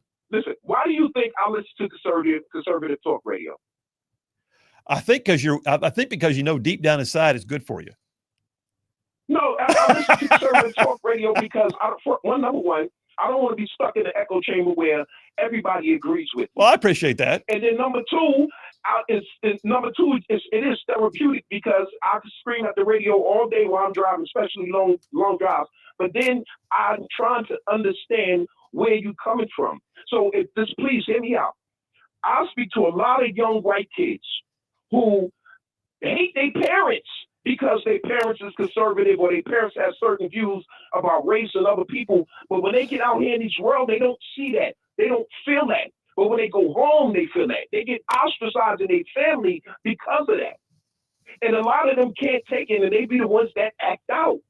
Okay. But nobody's going to sit there and worry about them because they're white kids, and I guess there's no crime in the white community. There's no white on white crime. Here's the thing. There's none of that because y'all never talk about it. Here's the thing. You had me at take care of your kids until you brought skin color in it. Because I'll be honest with you. You never talk about it, man. You never talk about white on white crime. Because crime is crime. Community. Right now, what crime. the white community is going through right now is worse than crack cocaine did to black people. What they're going through right now. But none of y'all will acknowledge that because everybody is trying to sit high and sit ditty. And I'm trying to tell you, your kids are affected. They can see and make up their minds for themselves. Nobody has to tell them what's going on around them. They can see it. And I will tell you this. Charlie Kirk stood for the idea of family. That was part of his mantra was to raise a godly family. And he was, in my opinion, he was probably one of the role models for young families. Just to watch his life and to hear his wife talk about him in the aftermath, he absolutely was. And so I think your point was going pretty well there when you talked about taking care of your kids.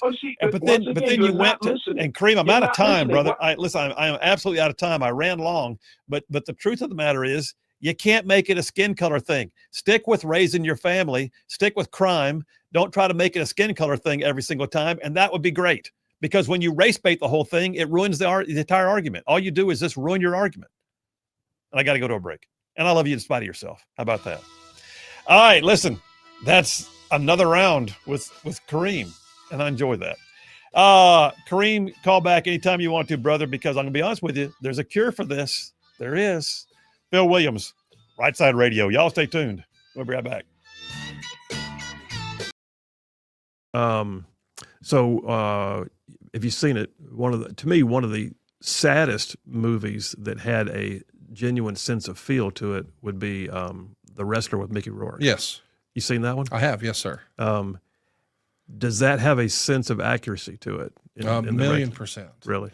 Yeah. The tragedy story, for those who don't know, of a guy who had trouble leaving behind his wrestling life when his body wouldn't let him keep up, and other events in life, as a matter. Well, yeah, specifically, he put wrestling in front of everything. Everything. Including marriages, including his responsibilities as a father, his financial well-being, his own physical well-being. It was his identity. It was. He lost everything else because of it. And he couldn't let go of that feeling and the dream, and he hung on too long. And I think, that was the reality for a lot of professional wrestlers.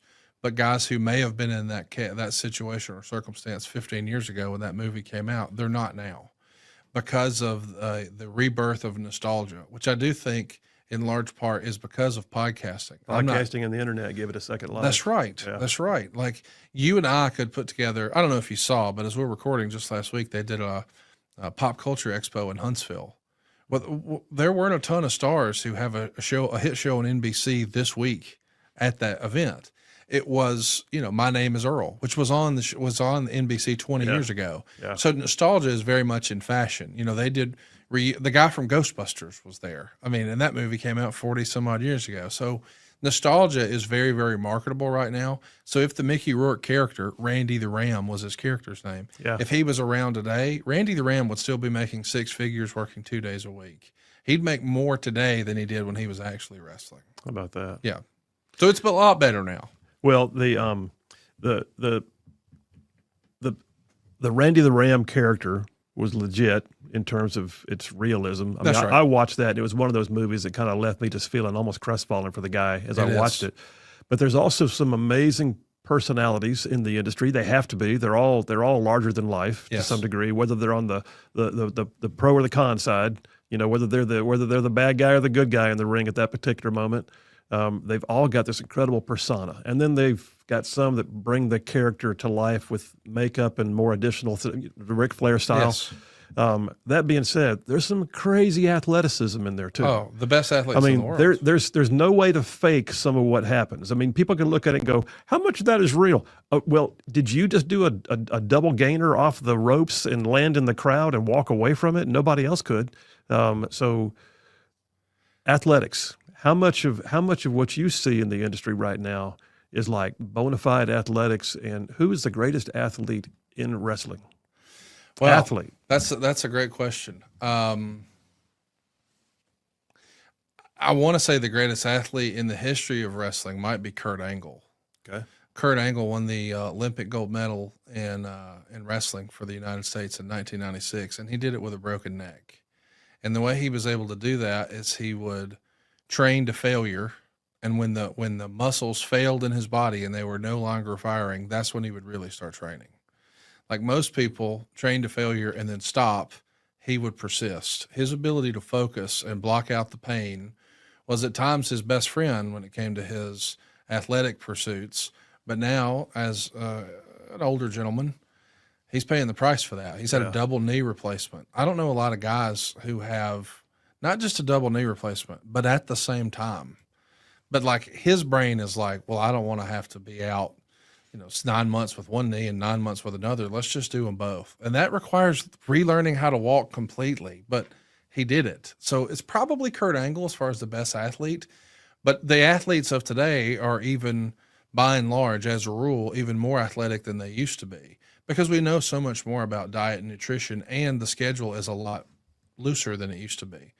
Back in Ric Flair's day, he would legitimately have a schedule that would make your mind melt. 300 days a year, never home. On the road constantly. In a different hotel. And in that era, it's not like you had your smartphone that had all of your itinerary. He traveled with a paper clip of airline tickets.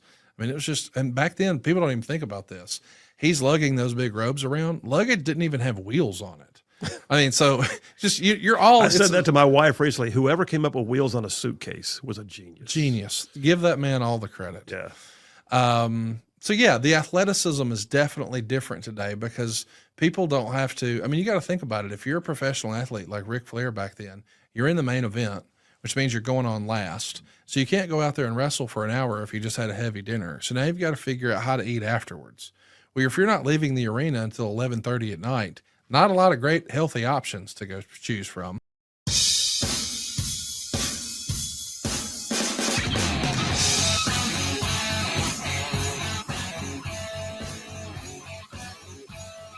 And we are back. Phil Williams, Right Side of Radio, solid, conservative, and just plain right. Just giving you all the truth you can slap on a bumper sticker. That's right. Bulletproof influence, my friends. Bulletproof influence. I got a couple of quick texts, and I'll go to the phone. Luann from Huntsville says, Phil, I listen sincerely whenever Kareem calls in. He makes me think. He has some good points. However, he loses me when he shades everything in skin color. Frankly, we all want the same things. Don't shut down the dialogue, Kareem. We need you. Luann from Huntsville. Luann, thank you very much for that. Grades are in. John from Huntsville says, JP gets an A++ for his absolutely brilliant performance. However, today's co-winners are obviously Phil Williams and Wes Allen. Wow. With a perfect A++. Congratulations. By the way, Phil, was your phone call with Kareem a warm-up exercise for your next CNN performance? Maybe. I don't know. And then Dave from Capshaw says, hey, Kareem, the guy that killed Kirk wasn't a child. He was an adult and a voter. That's an interesting point. Dave from Capshaw, good job. Let me go to the phones real quick. Jeff Rowe from Indiana. How you doing, buddy? I'm doing pretty good. But you need to get Cream's information and take that to CNN with you and everything and say, hey, I got this guy that'll blow anybody away on the panel as far as being on the left. Now to bring him on. I think he'd do great. At least, for their side of the story, but nonetheless. Well, where are you at on the road right now? I thought I heard JP talking to you about being up near Beaver Dam or something. I am going past Beaver Dam right now, smelling all these good Green River Distillery barrel houses here. It's got a great smell of that bourbon smell on the ground. Well, good. Does that mean you're like close to home then? I'm about 25 miles south of Owensboro, Kentucky, and that's just right across the river from Indiana. So all right. Well, good enough. Well, what do you think, man? We talked about a lot of things today. We talked about Jimmy Kimmel. We talked about some home fries stuff with high school athletics and everything else. And what are your thoughts, my friend? Well, last night there, whenever they was arguing with you, when Abby was arguing with you, I swear I seen the ghost of Jerry Springer stand behind her. The ghost of Jerry Springer standing behind Abby. That's an smile image. from ear to ear because he was home again in that kind of crazy circus. Throwing out all the baiting questions and determined to take it down a road that everybody would argue over. Well, at least we didn't have people jumping up and calling each other a hoe and throwing chairs at each other.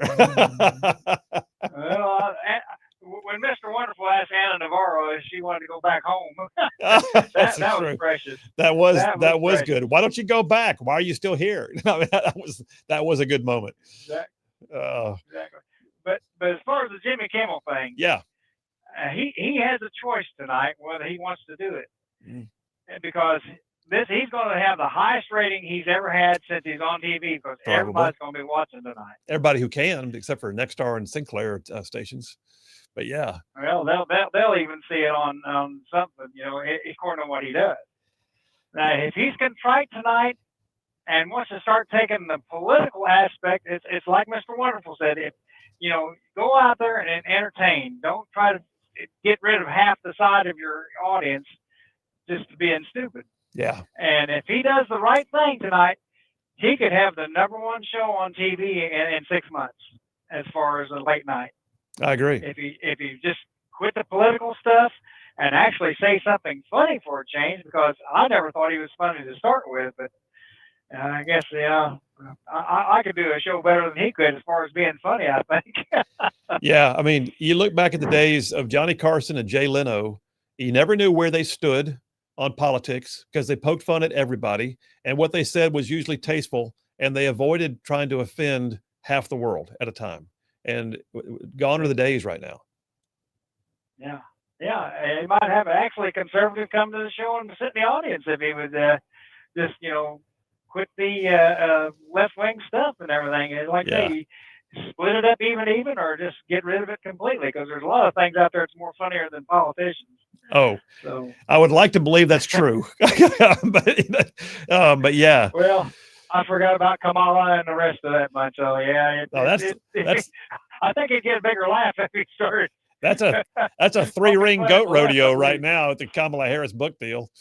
All right, brother. Hey, we got 30 seconds till the music plays, and I got to say my goodbyes. But you be safe on the road. By the way, thank you for tuning in last night. I appreciate your text messages. Have a good one, Phil. I'll always watch it. See you, my man. See ya. All right, listen, I say it all the time, but it is absolutely true. This audience is absolutely a part of our family. We appreciate you more than you can possibly know. So, hey, do not forget, I mean it when I say it. I even said it to the group that I spoke to last Sunday night. There's more of us than there are of them. God is still very much on his throne. Y'all stay in the fight. We'll see you tomorrow.